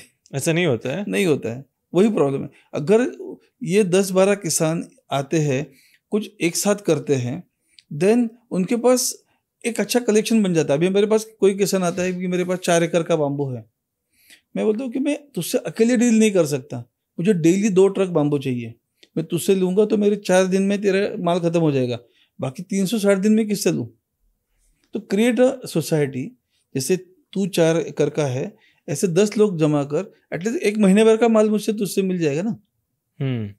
और ये बहुत इंपॉर्टेंट है। जैसे अभी आप बोल रहे थे कि आप नासिक जा रहे हो, नासिक में सह्याद्री फार्म्स है, आप वहाँ देखो कितना ब्यूटीफुल, उन लोगों ने किसानों का एक ग्रुप बनाया, आज वो कहाँ पहुंच गया। तो ये सक्सेस स्टोरी रिप्लिकेट होनी चाहिए। बैम्बू में है नहीं ऐसा अभी? नहीं है, बिल्कुल नहीं है बहुत कम है। मतलब इतना पोटेंशियल है बट नहीं है। सबको तेंदुलकर बनना है, वो एक यूनिटी नहीं है किसान। यूनिटी होनी चाहिए। सब लोग एक साथ अगर आते हैं, एक सोसाइटी बनाते हैं, एंड देन दे कैन, तो वो होता है कि 10-12 आ गए तो फिर नहीं मैं बात करूंगा एंड देन ऐसे बहुत सारे मेरे भी पर्सनल इंसिडेंट है, एक्सपीरियंस है कि 10-12 लोग आ गए एंड देन उनका अलग ही दिमाग चलने लगा। दे स्टार्टेड कॉम्पिटिंग मी। उन्होंने खुद ही, मैंने उनको बाम्बू स्पीकर बनाना सिखाया। मैंने कहा कि मुझे ये पीस बना के दे दो, मैं पुणे में, मतलब आई विल नेक्स्ट स्टेप मैं कर लेता हूँ। मैंने उनको मशीन्स दिए, उनसे बनाना सिखाया, ट्रेनिंग के लिए लोग भेजे, उन्होंने 4-5 बार सप्लाई भी किया मुझे। लेकिन उनको बाद में समझा कि यार ये तो कितना इजी है, तो वो खुद जाके मार्केट में बेचने लगे। कुछ नहीं, अभी वापस वो बैक टू देयर फार्म, अब मजूरी कर रहे हैं, कोई नहीं फर्क पड़ता। मैंने नया वेंडर कर लिया तो काम शुरू। आज भी मेरे साथ होते तो आज सिचुएशन अलग होती। इंटरेस्टिंग। आप सर शार्क टैंक पे भी आप गए थे, वो कैसे हुआ, मतलब क्या बेनिफिट हुआ शार्क टैंक से, वो एक्सपीरियंस कैसा था आपका? क्योंकि अगर यंगस्टर्स ये पॉडकास्ट देख रहे हैं, शायद किसान भाई और बहन शार्क टैंक के बारे में नहीं जाने, बट यंगस्टर ज़रूर जानता है। काफ़ी बड़ा प्लेटफॉर्म है जहाँ नए बिजनेसेस को प्रमोट किया जाता है। वहाँ कैसा एक्सपीरियंस था आपका? नहीं, Shark Tank is like once in a life time experience है, नो डाउट। मतलब that is the best dream ever come true हमारे लिए। जब से मैंने बिजनेस स्टार्ट किया था, तब से मुझे काफ़ी लोग पूछ रहे थे कि यार तू कर क्या रहा है, या फिर व्हाट यू आर डूइंग। सबको लगता था कि मैंने कोई आईटी में ही स्टार्टअप शुरू किया है। अच्छा। स्टार्टिंग में तो मेरे पास उतना टाइम नहीं था कि हर एक किसी को फ़ोन करके बताओ क्या कर रहा हूँ। तो और उसी टाइम पे मैं शार्क टैंक का fan right from the day one था। मतलब मैं यूएस शार्क टैंक देखता था, ऑस्ट्रेलियन शार्क टैंक देखता था, तो मुझे पता था कि वो शो क्या है। और मुझे वो कहीं से मन में वो था कि ये कभी इंडिया में आता है तो I will be the part of this programme, ताकि वो प्लेटफॉर्म से मुझे लोगों को बताना होगा कि यार हमने ऐसा किया है, हम ये बना रहे हैं। तो वो मेरे दिमाग में था। उसके बाद फिर जैसे बिजनेस स्टार्ट किया, थिंग्स वेंट वेल। एकदम कोविड आया, sharp dip in sales and everything. वो बहुत शॉक में थे हम। एक 7-8 महीने zero production, zero sales, but rent चालू है, लाइट बिल चालू है, सैलरी चालू है। We what started panicking. तो हमारा जितना भी अर्निंग था, प्रॉफिट था, वो सारा जीरो हो गया। और उस टाइम पे हमको ज़रूरत थी पैसे की, कह रहे अभी पैसे कहाँ से करें। बैंक के पास जाने का कोई मतलब नहीं था, क्योंकि bank never gives loan for the innovation thing. Bamboo जो स्टेरियोटाइप प्रोडक्ट्स है, अच्छा, उनको नहीं देते? हाँ, उनको ही देती है। एग्री को तो बैंक देखती भी नहीं है। अच्छा, ये सही में होता है? हाँ, एकदम मतलब एकदम फ्रैंकली बोल रहा हूँ मैं। आपको खड़ी भी नहीं करेगी बैंक, सिंपल। हाँ, आप बोलो मेरे पास ये मशीन डालना है, हाँ अपन डाल देंगे, मतलब उसके लिए पैसे देंगे। बट आप बोलते हैं कि मुझे बाम्बू की साइकिल बनानी है, तो नहीं देंगे, तो कुछ ना कुछ बहाने बना लेगी। तो हमने मुद्रा ट्राई किया, बहुत सारे गवर्नमेंट के स्कीम ट्राई किए, नहीं मिला हमको। देन वो हमने वो रास्ता छोड़ दिया। तो हमको पैसे की ज़रूरत थी। फिर सोचा कि शायद इन्वेस्टमेंट से लिए, तो तब इमीडिएटली मुझे एक बार ऐसे ही शार्क टैंक का मैसेज आया कि किसी के फॉरवर्ड के through, Shark Tank coming to India and you can enroll. पहला ही सीजन था क्या? पहले ही सीजन था। तो वो पहले ही सीजन था। रात को 1:30 बजे, मुझे भी याद है, मैं रात को 1:30 बजे वो फॉर्म फिलअप किया। सिंपल फॉर्म था, 7-8 फील्ड ही थे। वो भरा और 2-3 दिन के बाद उनका डिटेल आया कि you have been selected for the second round. फिर वो डिटेल फॉर्म था, तो उसमें 17-18 पेजेस थे। आपका टर्नओवर कितना है, आपका एजुकेशन बैकग्राउंड क्या है, आपकी फैक्ट्री कहाँ है, सब फोटोज भेजो, ये भेजो, वो जो स्टार्टअप पिच भेजो। फिर वो भेजने के बाद देन वी गॉट अगेन 1-1.5 हफ्ते का गैप। फिर वापस कॉल आया कि एक वीडियो कॉन्फ्रेंसिंग पे इंटरव्यू लेना है। अच्छा। वो हुआ। देन डॉक्यूमेंट्स लेके फिर मुंबई बुलाया कि वेरीफाई करने के लिए, अनेक डमी पिच करवाया, तो वो भी राउंड पास हुआ। And then we got a call in the December कि आपका एक्चुअली शूट है। ओके। एंड वो शूट के लिए गए, तो वो 5 दिन का शूट होता है, 3 दिन पहले आपसे प्रैक्टिस करवाते हैं। अच्छा, ऐसा? हाँ, मतलब ट्यूसडे हम मंडे इवनिंग को पहुंचे, तो उस टाइम कोविड था, तो 1 दिन का क्वारंटाइन था। फिर 3 दिन रिहर्सल्स थी कि आपको कहाँ खड़े रहना है, क्या वर्ड्स यूज करने हैं, या फिर आपको मिलियन बिलियन यूज नहीं करना है, आपको लाख्स एंड करोड़ यूज करने हैं, और try to use as Hindi as possible. तो वो उसकी प्रैक्टिस। फिर जो ड्रेस लेके गए थे, वो ड्रेस कौन से कलर में सूट हो रहे हैं। अच्छा, इतना डिटेलिंग हाँ करते हाँ, हैं? बहुत बहुत डिटेलिंग। वो मतलब आपको सेलिब्रिटी की फील आ जाती है। मतलब वो जो वहाँ पे हर चीज़ के लिए बहुत माइन्यूट लेवल पे ध्यान देते हैं। आपका मेकअप होता है, पहले एक बार मेकअप करके देखा, वो कलर को मेकअप सूट हो रहा है क्या, देन ड्रेस चेंज करवाया। तो अलग अलग चीज़ें।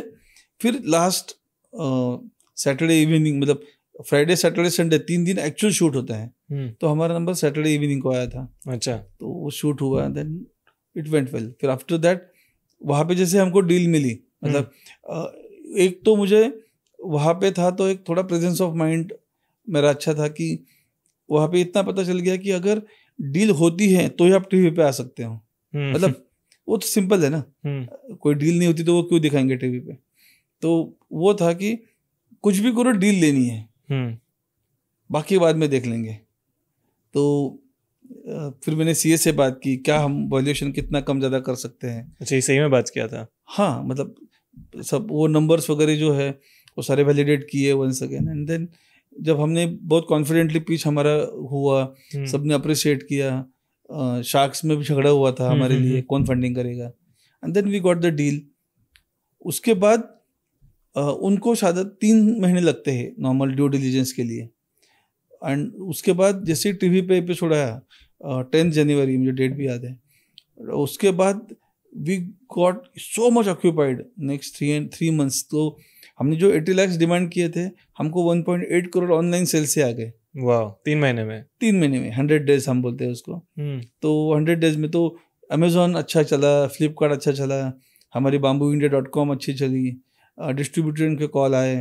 तो और आफ्टर 100 डेज जब ये उनका टर्म शीट मेरे पास आया शार्क्स का, हमने पढ़ा, तो मुझे हमारे सीए से हम बात कर रहे थे या दोस्तों से, तो बोले कि तुम्हारी रिक्वायरमेंट क्या थी? 80 लाख तुम्हें मिला, तुम्हारे अकाउंट में अभी कितने हैं? बोले 1.8 CR। तो क्यों जरूरत है? तो why you are taking money? तो हमने भी वही सोचा कि अगर जरूरत है तो मत लो पैसे, क्योंकि equity is something is very precious. तो हमने सोचा कि उनसे बात कर दें। तो हमने दोनों से बात की, शार्क से, उनके टीम से, कि उस टाइम पे ज़रूरत थी बट समहाउ अभी ज़रूरत नहीं है, क्योंकि हमको पता नहीं कि वो 80 लाख लेके हमको आगे क्या करना है। हमारे पास कोई प्लान नहीं था, और विदाउट प्लान कोई मनी लेने का कोई मतलब नहीं है। तो they also appreciate our honesty. They said कि जब भी इन फ्यूचर कभी ज़रूरत है तो हमको बता दीजिए। देन वो चैप्टर क्लोज हो गया। अच्छा, अच्छे से, गुड टर्म्स? हाँ, एकदम गुड टर्म्स। उसके बाद भी हम 2-3 इवेंट में मिले थे, बहुत ही प्यार से बात की। दे कीप ट्रैकिंग कि क्या चल रहा है, कैसे चल रहा है। Very nice. ये बहुत सारे लोग को शायद ये साइड नहीं मालूम है, बिजनेस में ये भी होता है। Very very generous people, very very gentle. तो उनका कोई ऐसा, मतलब उन देखो, they are also contributing to building India honestly. उनका खुद का भी ब्रांड है, उसको टाइम निकल के यहाँ पे आते हैं, मेंटोरिंग करते हैं। कभी अगर किसी इवेंट पे मिलते हैं तो सब समझते हैं कि क्या चल रहा है, क्या नहीं चल रहा है। तो it's very good. Interesting. Coming back to bamboo sir, like I think bamboo की कहानी आपको शार्क टैंक तक ले गई, बट किसान का मैं थोड़ा बात करना चाहता हूँ। आज बहुत सारे किसान हैं बैम्बू के हमारे देश में, लेकिन जैसे आपने कहा शायद उतना कमर्शियली मुझे सुनने को नहीं मिलता है। बैम्बू का किसान एक साल में कितना कमाता है एकड़ से, इसका अंदाजा है? अपने यहाँ पे बाम्बू का स्पेशल फार्मिंग नहीं होता।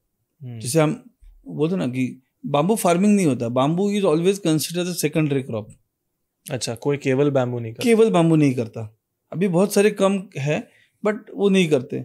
आज भी इंडिया का almost 60-70% bamboo grows in forest, जो फॉरेस्ट से ही लोग लेके आते हैं। नॉर्थ ईस्ट में है बाम्बू, अभी लोगों ने लगाना शुरू किया है, राइट। तो अभी धीरे धीरे शुरू हो जाएगा, बट अगर जो जितना मैं नर्सरी लोगों से बात करता हूँ तो अराउंड उसका ईल्ड आने में टाइम लगता है, इसलिए कोई फुल टाइम नहीं करना चाहता बाम्बू। 3-4 साल लगते 4 साल लग जाते हैं। 4 साल में आप बहुत सारे क्रॉप हो सकते हैं आपके, इसलिए। बट यस, जहाँ जहाँ पॉसिबल है, आपके बैकयार्ड में हो या फेंसिंग में हो या एक छोटा पोर्शन हो या नाले के बाजू में जो ज़मीन बारिश का पानी आ जाता है, तब वहाँ पे अगर आप लगाते हो और एक अच्छी वैरायटी लगाते हो जो मार्केट में रिलेटिव है, तो आप डेफिनेटली उसका एक अच्छा आपको इनकम उसका हो सकता है। कितना? 1-2 लाख रुपए एकड़? आराम से 1-2 लाख रुपए एकड़ तक किसान नहीं। अभी गवर्नमेंट, महाराष्ट्र गवर्नमेंट ने जो अभी एक स्कीम किया है उस पर तो पर हेक्टर वो 7.5 लाख रुपए दे रहे हैं किसान को दे रहे हैं, बाम्बू को लगाने के लिए सिर्फ। मतलब अगर मैं बैम्बू लगाऊं तो सरकार मुझे 7.5 लाख रुपए दे रही पर है? हेक्टर दे रही है। तब तो सबको लगाना चाहिए। हाँ, मैं वही होता ना कि हमारे भाई भी लगा लेंगे, हंस रहे हैं। तब क्यों नहीं लगा रहे हैं किसान? नहीं, देखो, एक तो अवेयरनेस का है, और सेकंड वो ईल्ड 4 साल लगता है ना, वो लोग थोड़े से डर जाते हैं कि यार 4 साल क्या करेंगे, जमीन नहीं पसंद, ब्लॉक हो जाएगी जमीन, फिर कौन लेगा। और गवर्नमेंट जो भी, मतलब मेरा ऐसा फीलिंग है, वो आधा अधूरा काम कर लेती है। अभी मैं जब से बाम्बू सेक्टर में 2016 से 17 में देखा, तब लोगों ने, तब अटल बाम्बू योजना थी, अटल बाम्बू समृद्धि योजना थी, उसका बाम्बू आज भी रेडी है, लेकिन कोई गवर्नमेंट ने ऐसी प्लांट्स पता ही नहीं कहाँ से लिए, बांट दिए, और किसान बोल रहे कि यार हमारे ले ही नहीं रहे, क्वालिटी बाम्बू है ही नहीं वहाँ पे। तो किसानों को ये भी है कि आप बाम्बू कहाँ से ले रहे हो, गवर्नमेंट फ्री में दे रही है तो कहीं कोई भी मत लो, आपके एफर्ट से आप जो उसमें खड्डा करते हो, उसके ऊपर उसका वाटरिंग करते हो, तो उसके आपका तो एफर्ट जा रहा है ना। तो कहाँ से बाम्बू ले रहे हो, उनका ट्रैक रिकॉर्ड क्या है, उन्होंने पहले किसको बाम्बू दिया है, उन्होंने कहा उनका कल्टीवेशन होके कहाँ पे बेचा है, ये सारा स्टडी करके ही लगा लो। ये तो आजकल पॉलिटिशियन ही नर्सरी लगा के बैठे हैं। क्या एडवाइस देंगे सर? जैसे टेक्निकल मैंने प्रीवियसली कवर किया है, बट यदि किसान बैम्बू स्टार्ट करना चाहता है तो कौन सा अच्छा जगह से वो प्लांट ले सकता है? फर्स्ट देखो, गवर्नमेंट नर्सरी तो होती ही है, बट फर्स्ट चेक करो कि उन्होंने ये सिमिलर, सबसे फर्स्ट कि आपका जोग्राफिकल एरिया कौन सा है, वहाँ पे रेनफॉल कितना है, उसके बाद वहाँ पे कौन सी स्पीसीज वहाँ पे आसपास आ रही है, उसका स्टडी करो। अभी लोगों ने बहुत सारे नर्सरी वालों ने मोजो बोल के, जो चाइनीज बाम्बू है, यहाँ पे लोकल वैरायटी को मोजो करके बेच दिया है। अच्छा। हाँ, और जब वो रेडी हो जाता है 3 साल बाद 4 साल बाद, बोलते यार ये तो मोजो है ही नहीं। तब वो पूरा मतलब उसके बाद फिर एक फार्मर्स का निगेटिव सब जगह निगेटिव जाता है कि यार ये देखो ऐसा हुआ ऐसा हुआ। तो मेरे ख्याल से नर्सरी के ऊपर जो है ना, एक वैलिडेशन गवर्नमेंट ने भी लगाना चाहिए, चेक करना चाहिए कि यार सीरियसली प्लांट कौन से है, कहाँ से आ रहे हैं, कैसे बना रहे हैं। मैं एक और चीज़ पढ़ रहा था कि आई थिंक 2030 तक आज हमारा लगभग 50,000 करोड़ के आसपास का मार्केट है, 50,000 या 5,000 याद नहीं आ रहा, समथिंग लाइक दैट मैं लिखा था। एंड 2030 तक लगभग ये 70,000 करोड़ का, हाँ टुडे लिखा था कि India is 50,000 crore market in bamboo आज, एंड 2030 तक ही 71,000 करोड़ का हो सकता है। चाइना का आज ही 2.5 लाख करोड़ है आज export, global export. My God. वही होता ना कि सिर्फ bamboo plantation is not the only solution. आपको उसका प्री प्रोसेसिंग करना चाहिए। गवर्नमेंट ने सिर्फ बाम्बू फार्मर्स को नहीं, बाम्बू जो उद्योग लगाते हैं उनको भी ध्यान देना चाहिए। उसके बाद एक इकोसिस्टम बनानी चाहिए। आज वो सिर्फ बाम्बू प्लांटेशन कर रही है। प्लांटेशन होने के बाद क्या, व्हाट इज नेक्स्ट? क्योंकि फार्मर्स 3 साल के बाद 4 साल के बाद कितना वेट करेगा? मार्केट कहाँ है उसका? मार्केट कहाँ है उसको लोगों को पता चलना चाहिए ना कि यहाँ पे यूज हो रहा है। अगर कोई पावर प्लांट बाम्बू कंज्यूम कर रहा है या कोई सीमेंट प्लांट बाम्बू कंज्यूम कर रहा है, तो एक सक्सेस स्टोरी लोगों के सामने आनी चाहिए ना। आजकल आप देखो कि 100 लोग आपको बाम्बू के मिलते हैं, मतलब लोग मिलते हैं, 90 लोग सिर्फ फार्मर्स होते हैं या नर्सरी वाले होते हैं। 5% होते हैं जो खुद को एक्सपर्ट बोलते हैं, उन्होंने क्या किया है उनको खुद भी पता है। हार्डली 2% 3% जो इंडस्ट्रियल प्रोडक्ट्स बना रहे हैं, जो आर्ट एंड क्राफ्ट हो या फर्नीचर हो या स्कैफोल्डिंग हो या हमारी जैसी कंपनी हो। तो ये कंपनी का परसेंटेज बढ़ना चाहिए ना। जब तक ये कंपनी नहीं बढ़ेगी, सक्सेस स्टोरी नहीं बनेगी, लोग बाम्बू नहीं कल्टीवेट करेंगे। आज इंसेंटिव देने की ज़रूरत क्यों आती है? आज आप गन्ने की किसानों को इंसेंटिव थोड़ी देते हो। उनको पता है कि शुगर फैक्ट्री चल रही है, मेरा गन्ना तो कंज्यूम हो ही जाएगा, कोई ना कोई तो ले लेगा। तो सिमिलरली जितने भी बाम्बू फार्मर्स हैं उनको पता होना चाहिए कि बाम्बू इंडिया जैसे 100 कंपनी ऑलरेडी है, अगर बाम्बू इंडिया नहीं लेती तो दूसरी कंपनी ले लेगी। तो ये सिस्टम होनी चाहिए। एक तो आपने बताया सर किसान के लिए, कि मैं अब थोड़ा बताना चाहता हूँ किसानों को कि वो क्या कर सकते हैं अपना इनकम बेहतर करने के लिए। बैम्बू के किसान, सबसे पहले आपने बताया कि अकेले मैदान में मत उतरो, कुछ किसानों के साथ कोऑपरेटिव मॉडल के साथ उतरो, शायद आपका प्रोडक्शन बढ़ेगा, आपको बायर्स मिलेंगे, खर्चा कम होगा, एक मार्केट में नेगोशिएशंस आपके अच्छे होंगे। एक ये हो गया। और क्या कर सकता है किसान अपना इनकम बढ़ाने के लिए बैम्बू से? डोंट सेल डायरेक्ट बाम्बू, उसका ग्रेडिंग करो। ट्राई प्रोसेसिंग प्लांट, जैसे मैंने कहा कि एक ग्रुप को किसानों को सब्सिडी काफ़ी अच्छी मिलती है। एक सेल्फ हेल्प ग्रुप जो होता है किसानों के लिए, उनके लिए अच्छी सब्सिडी है, वहाँ पे आप प्लांट लगाओ। नॉर्मल बाम्बू अगर आपका एक 80 रुपये 100 रुपये में बिक रहा है, अगर वो आप ट्रीट करते हो तो वही 250-300 रुपये में बिकेगा। अगर आप उसका सेग्रीगेशन करोगे, किसी को स्प्लिटिंग बाम्बू चाहिए होता है, उसको स्प्लिट करके दे दो। किसी को स्लीवर निकाल के चाहिए होती है, उसको स्लीवर निकाल के दे दो। तो वहाँ पे भी लोग एंगेज हो जाएंगे, वहाँ पे भी एम्प्लॉयमेंट जनरेट हो जाएगा। आप सिर्फ एक ट्रक में बम्बू लोड करोगे, हाँ अभी बेचने के लिए निकल रहा हूँ, ये अभी जमाना गया है। अभी लोग, मेरी जैसे कंपनी रॉ बम्बू लेती ही नहीं है। हम स्पेसिफिकली 1 फुट के बाम्बू कट करके या स्ट्रिप फॉर्म में ही लेते हैं। तो वो करना बहुत ज़रूरी है, किसान को वो करना होगा। है ना। आप सब्सिडी का और स्कीम्स का कई बार बोल रहे हैं सर, जैसे एक तो नेशनल बैम्बू मिशन सबने सुना है, ये नेशनल बैम्बू मिशन क्या है और ऐसे और क्या सब्सिडी सरकार दे रही है जो शायद किसानों का और एंटरप्रेन्योर्स का मदद कर सकता है? स्कीम वैसे बहुत हैं, जैसे नेशनल बाम्बू मिशन की स्कीम आती है, या फिर हर एक स्टेट का बाम्बू मिशन होता है। जैसे महाराष्ट्र का MBDB है, महाराष्ट्र बाम्बू डेवलपमेंट बोर्ड, तो उनको आप कांटेक्ट करके उनसे हेल्प के लिए उनके टेंडर निकलते हैं कि हमको इस साल इतना फंड मिला है, आप अप्लाई कर सकते हो, उनके थ्रू कर सकते हो।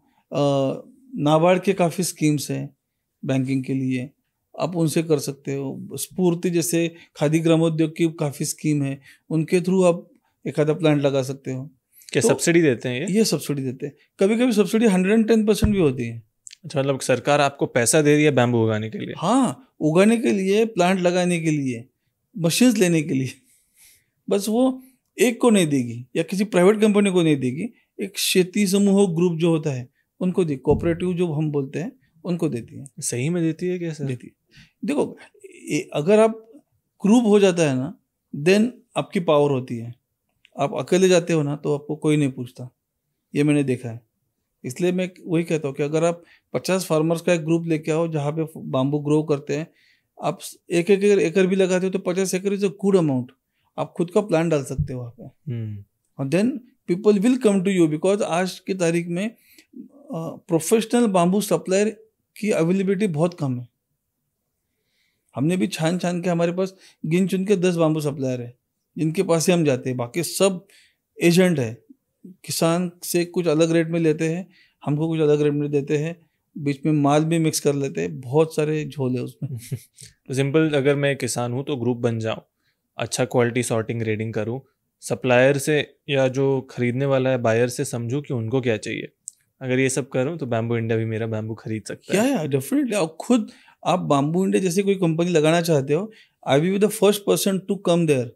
मुझे मेरी कंपनी बड़ी नहीं करनी है, मुझे बाम्बू सेक्टर में काम करना है, तो मैं उनको बताऊंगा कि ये प्रोडक्ट है, ये बनाओ, ये फाइनल प्रोडक्ट मुझे दे दो, मैं आपको बेचने के लिए हेल्प करूंगा। ये भी पॉसिबल है।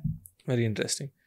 एक सर, बैम्बू का एक और टॉपिक बहुत पॉपुलर ज़्यादा हुआ था और मेरे से बहुत सारे लोग इसके में प्रश्न पूछते हैं, मैं आपका विचार इस पर लेना चाहूँगा कि कार्बन क्रेडिट का जब हम बात करते हैं, अगर इसके बारे में आपने सुना है? हाँ, बात ही सुनी है, किसी को करते हुए देखा नहीं है। वही मैं जानना चाहता हूँ, क्योंकि अभी जैसे कह रहा हूँ कि बैम्बू से शायद 1 एकड़ में कितना कुछ 40-50 कार्बन क्रेडिट ऐसे जनरेट होते हैं या समथिंग लाइक दैट, और सरकार 800-900 रुपये पर कार्बन क्रेडिट आपको देती है।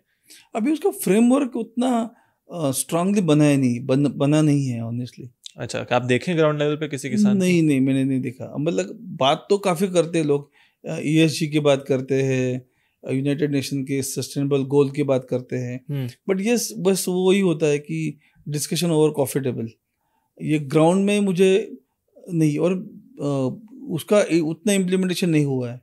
तो मेरे ख्याल से ये गवर्नमेंट ने भी एक एडवाइजरी जारी करनी चाहिए कि देखो, ये आप ये कार्बन क्रेडिट का एलिजिबिलिटी क्राइटेरिया है, यहाँ से आप ले सकते हो। क्योंकि हो तो रहा है, लोग प्रदूषण कंपनी सब कर तो रहे हैं, उन लोग को ज़रूरत है इस क्रेडिट्स का। एग्जैक्ट नहीं है ज़रूरत, बट वही होता है। और इसके वजह से क्या हुआ, बहुत सारे ये जो एजेंट मार्केट में बहुत ज़्यादा है, वो आपको कुछ ना कुछ टोपे पहनाएंगे। उससे अच्छा we request government from this podcast कि कोई अगर गवर्नमेंट का कोई बंदा सुन रहा है तो एटलीस्ट इसके ऊपर एक एडवाइजरी जारी करे कि कोई किसान कैसे कर सकता है। कोई पोर्टल है, वहाँ पे लॉगिन करो, कोई जियो टैग करके बताओ कि हाँ मेरे पास इतना बाम्बू है, उसका जियो फेंसिंग करो। तो वो किसी को मालूम ही नहीं है एक्चुअली, सब exactly. सुने नहीं, वो अपने यहाँ पे वही है, रिस्पॉन्सिबिलिटी कोई लेता ही नहीं है। हर एक बंदा दूसरी के तरफ उंगली दिखाता है, इसका काम है, उसका काम है। आज सर आप इतना किसानों के साथ काम कर रहे हैं, एज ऑफ टुडे आपका कितना बिजनेस का टर्नओवर है? लास्ट ईयर हमने 5.25 का क्रॉस किया है। इस साल वी आर एक्सपेक्टिंग अराउंड 8 को हम क्रॉस करेंगे, 8 ईयर। एंड आपका मिशन क्या है? क्योंकि आप काफ़ी ओपन है, कह रहे हैं कि मैं तो बाकी बिजनेस भी खड़ा करना चाहता हूँ, लोगों को मदद करूँगा बिजनेस खड़ा करने में। आप क्या अल्टीमेटली अचीव करना चाहते हैं? आप खुद को सक्सेसफुल बैम्बू में कब मानेंगे? नहीं, मुझे ऑनेस्टली मैं बहुत अल्पसंतुष्ट हूँ तो मैं आज भी समझता हूँ कि जितना मैंने किया मैं सेटिस्फाइड हूँ। सक्सेस की डेफिनेशन हर एक की अलग होती है। आपकी क्या है? मेरी है कि मेरी लाइफ टाइम में मैं चाहता हूँ कि मैंने बनाए हुए या बाम्बू इंडिया ने बनाए हुए प्रोडक्ट्स एटलीस्ट एक 10 करोड़ लोगों के घर में पहुँचे। एटलीस्ट उनको पता चले कि हाँ ये प्रोडक्ट है। बाद में लेना नहीं लेना है वो उनकी अलग बात है, but first product it should be by Bamboo India. वो इंट्रोड्यूस उससे होने चाहिए और तब जाके एक चेंज बोलते हैं ना कि change come from the ground. तो वो ग्राउंड से हम काम कर रहे हैं, तो मेरे ख्याल से वो ज़्यादा इम्पोर्टेंट है। एक 1000 फार्मर्स का मैंने टारगेट लिया है मन में मेरे कि एटलीस्ट 1000 फार्मर्स इससे सिर्फ बाम्बू से उनको इनकम होनी चाहिए, आर्टिजियंस प्लस बाम्बू, ताकि एटलीस्ट वो उनके लाइफ में कुछ अच्छा कर पाए as a side business. Interesting. और बहुत सारे लोग जिनको अभी भी थोड़ा हिचकिचाहट होता है कि नहीं शायद महंगा है मेरे लिए। मैं एक देखा था, सच बोल रहा हूँ, कल मैं यूट्यूब पे सर्च कर रहा था, एक बंदे का रिव्यू था कि ये प्राइस इसका बहुत ज़्यादा है, ये है, वीडियो मैं आपको भेजूंगा। बहुत सारे लोग शायद ऐसे मानेंगे कि महंगा है, जबकि थोड़ा ही डिफरेंस होगा, 1-2 रुपये या 5 रुपये 10 रुपये का। उन लोगों को आप क्या कहना चाहेंगे? देखो, महंगा आप कब करते हो? जब आप कंपेयर करते हो, राइट। आप एक प्लास्टिक की चेयर लेते हो या वुडन चेयर लेते हो, वुडन चेयर तो महंगी होती है क्योंकि उसका क्लास अलग होता है, उसका मेंटेनेंस अलग होता है, उसका कंफर्ट अलग होता है। प्लास्टिक चेयर उतनी कंफर्ट नहीं होगी जितनी एक वुडन चेयर होगी। तो सिमिलरली जब हम बाम्बू के प्रोडक्ट्स के बारे में बात करेंगे, आप बाम्बू ज्वेलरी के बारे में फॉर एग्जांपल, तो इमिटेशन ज्वेलरी से तो थोड़ी महंगी ही होगी क्योंकि वो इतना बल्क क्वांटिटी में नहीं बना सकते। आज भी बाम्बू ज्वेलरी को, हर बाम्बू ज्वेलरी बनाने के लिए आपको मैनुअल इंटरवेंशन होता है, हाथ की कलाकारी दिखानी पड़ती है। आज भी हमारा जो ब्रश हम बनाते हैं उसमें एक ब्रश बनने के लिए 12 लोगों का टच लगता है। 12 लोगों का? हाँ, मतलब फार्मर से लेके लास्ट पैकेजिंग तक। सेम रेजर के लिए होता है। प्लास्टिक टूथब्रश में 2 लोग ही सफिशिएंट होते हैं क्योंकि सारा ऑटोमेटेड प्रोसेस है। तो अगर आपको अमरूद थोड़ा महंगा मिल रहा है और जहर थोड़ा सस्ता मिल रहा है, इसलिए आप जहर थोड़ी खाओगे। ये बात भी सही है। मैं ये भी पढ़ रहा था सर कि हमारे honourable prime minister Narendra Modi और लेट रतन टाटा जी ने आपको एक्नॉलेज किया था आपके काम के लिए। ये कब हुआ सर? इसकी अच्छी स्टोरी है कि प्राइम मिनिस्टर के बारे में बात करना चाहूँगा। आई एम वेरी बहुत great fan of mister Modi, not his party but him as I really appreciate. क्योंकि मेरा वापस आना जो था, he is the one of the reason.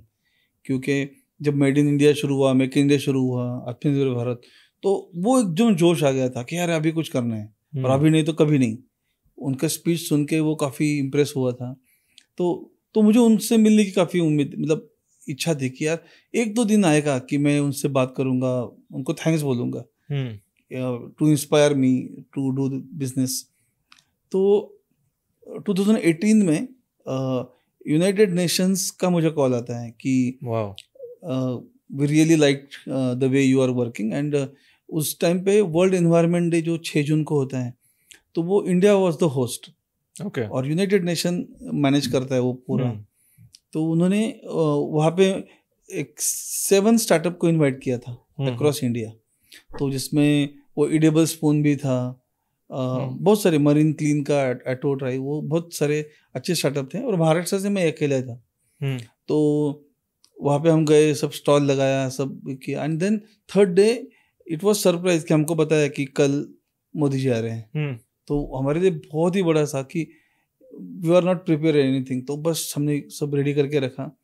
जब वो आए तो उन्होंने हर बंदे से 2-3 मिनट बात की कि क्या बिजनेस है, उस जितने भी साथ हमारे थे लोग।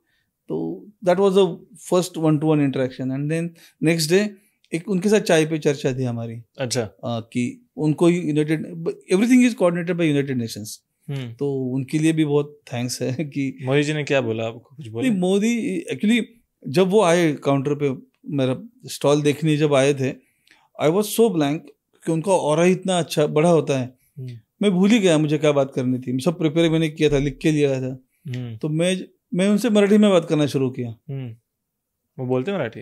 नहीं, तो मैंने अप्रोक्सीमेटली 45 सेकंड 50 सेकंड मराठी में बात की। मैं महाराष्ट्र से हूँ, मैंने ये किया, हमने ये किया, ये प्रोडक्ट्स हैं। तो ही replied back in Marathi only. अच्छा, हाँ, समझते हैं मराठी? हाँ, समझते भी है, बात भी करते हैं। तो वो काफ़ी अच्छा था मेरे लिए कि फिर जब मुझे 1.5 मिनट के बाद समझ में आया कि ये मैंने क्या बोला, फिर मैंने हिंदी में स्टार्ट किया, then he replied in Hindi.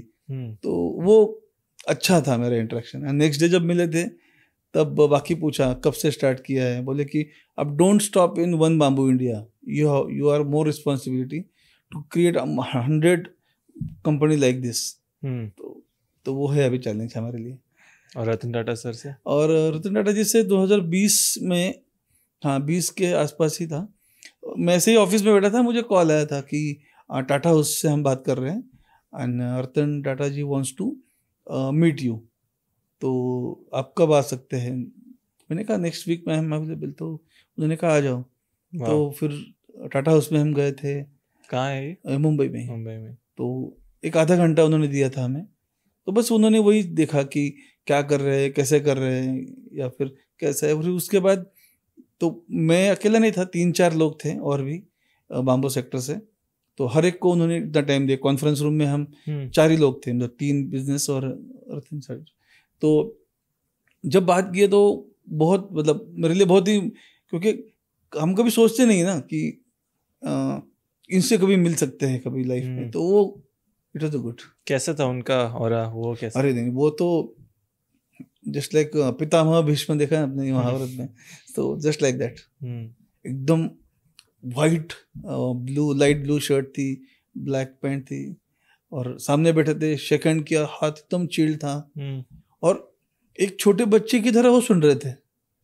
That was the best. मतलब तीनों में, मतलब मैं तीनों की बात करना चाहता हूँ, एक मोदी जी, गडकरी जी और रतन टाटा जी। आप उनसे जब बात करते हो ना, तो दे नेवर शो कि वो उस पोजीशन पे है। दे ऑलवेज कि हाँ आप मुझसे ज्ञानी हो और मुझे सुनना है आपकी। तो ये उनका जो है ना, वो I think very very touch हो जाता है, आदमी मूव हो जाता है, इसलिए याद रखते हैं लोग। राइट। सर, यदि कोई एस्पायरिंग एंटरप्रेन्योर या कोई किसान बैम्बू में खेती करना चाहता है या अपने लाइफ में बेहतर करना चाहता है, उनको एक आप अपने एक्सपीरियंस से क्या एडवाइस देंगे? क्योंकि आपने काफ़ी दुनिया देखा है। आपका मुझे सबसे अच्छा बात लगा कि आप भारत वापस आए विद अ मिशन, आज भी वो मिशन में आप लगे हुए हैं। तो अपने मिशन से आपने जो सीखा है और दुनिया देखा है, उसके हिसाब से एक फाइनल एडवाइस क्या देना चाहेंगे लोगों को?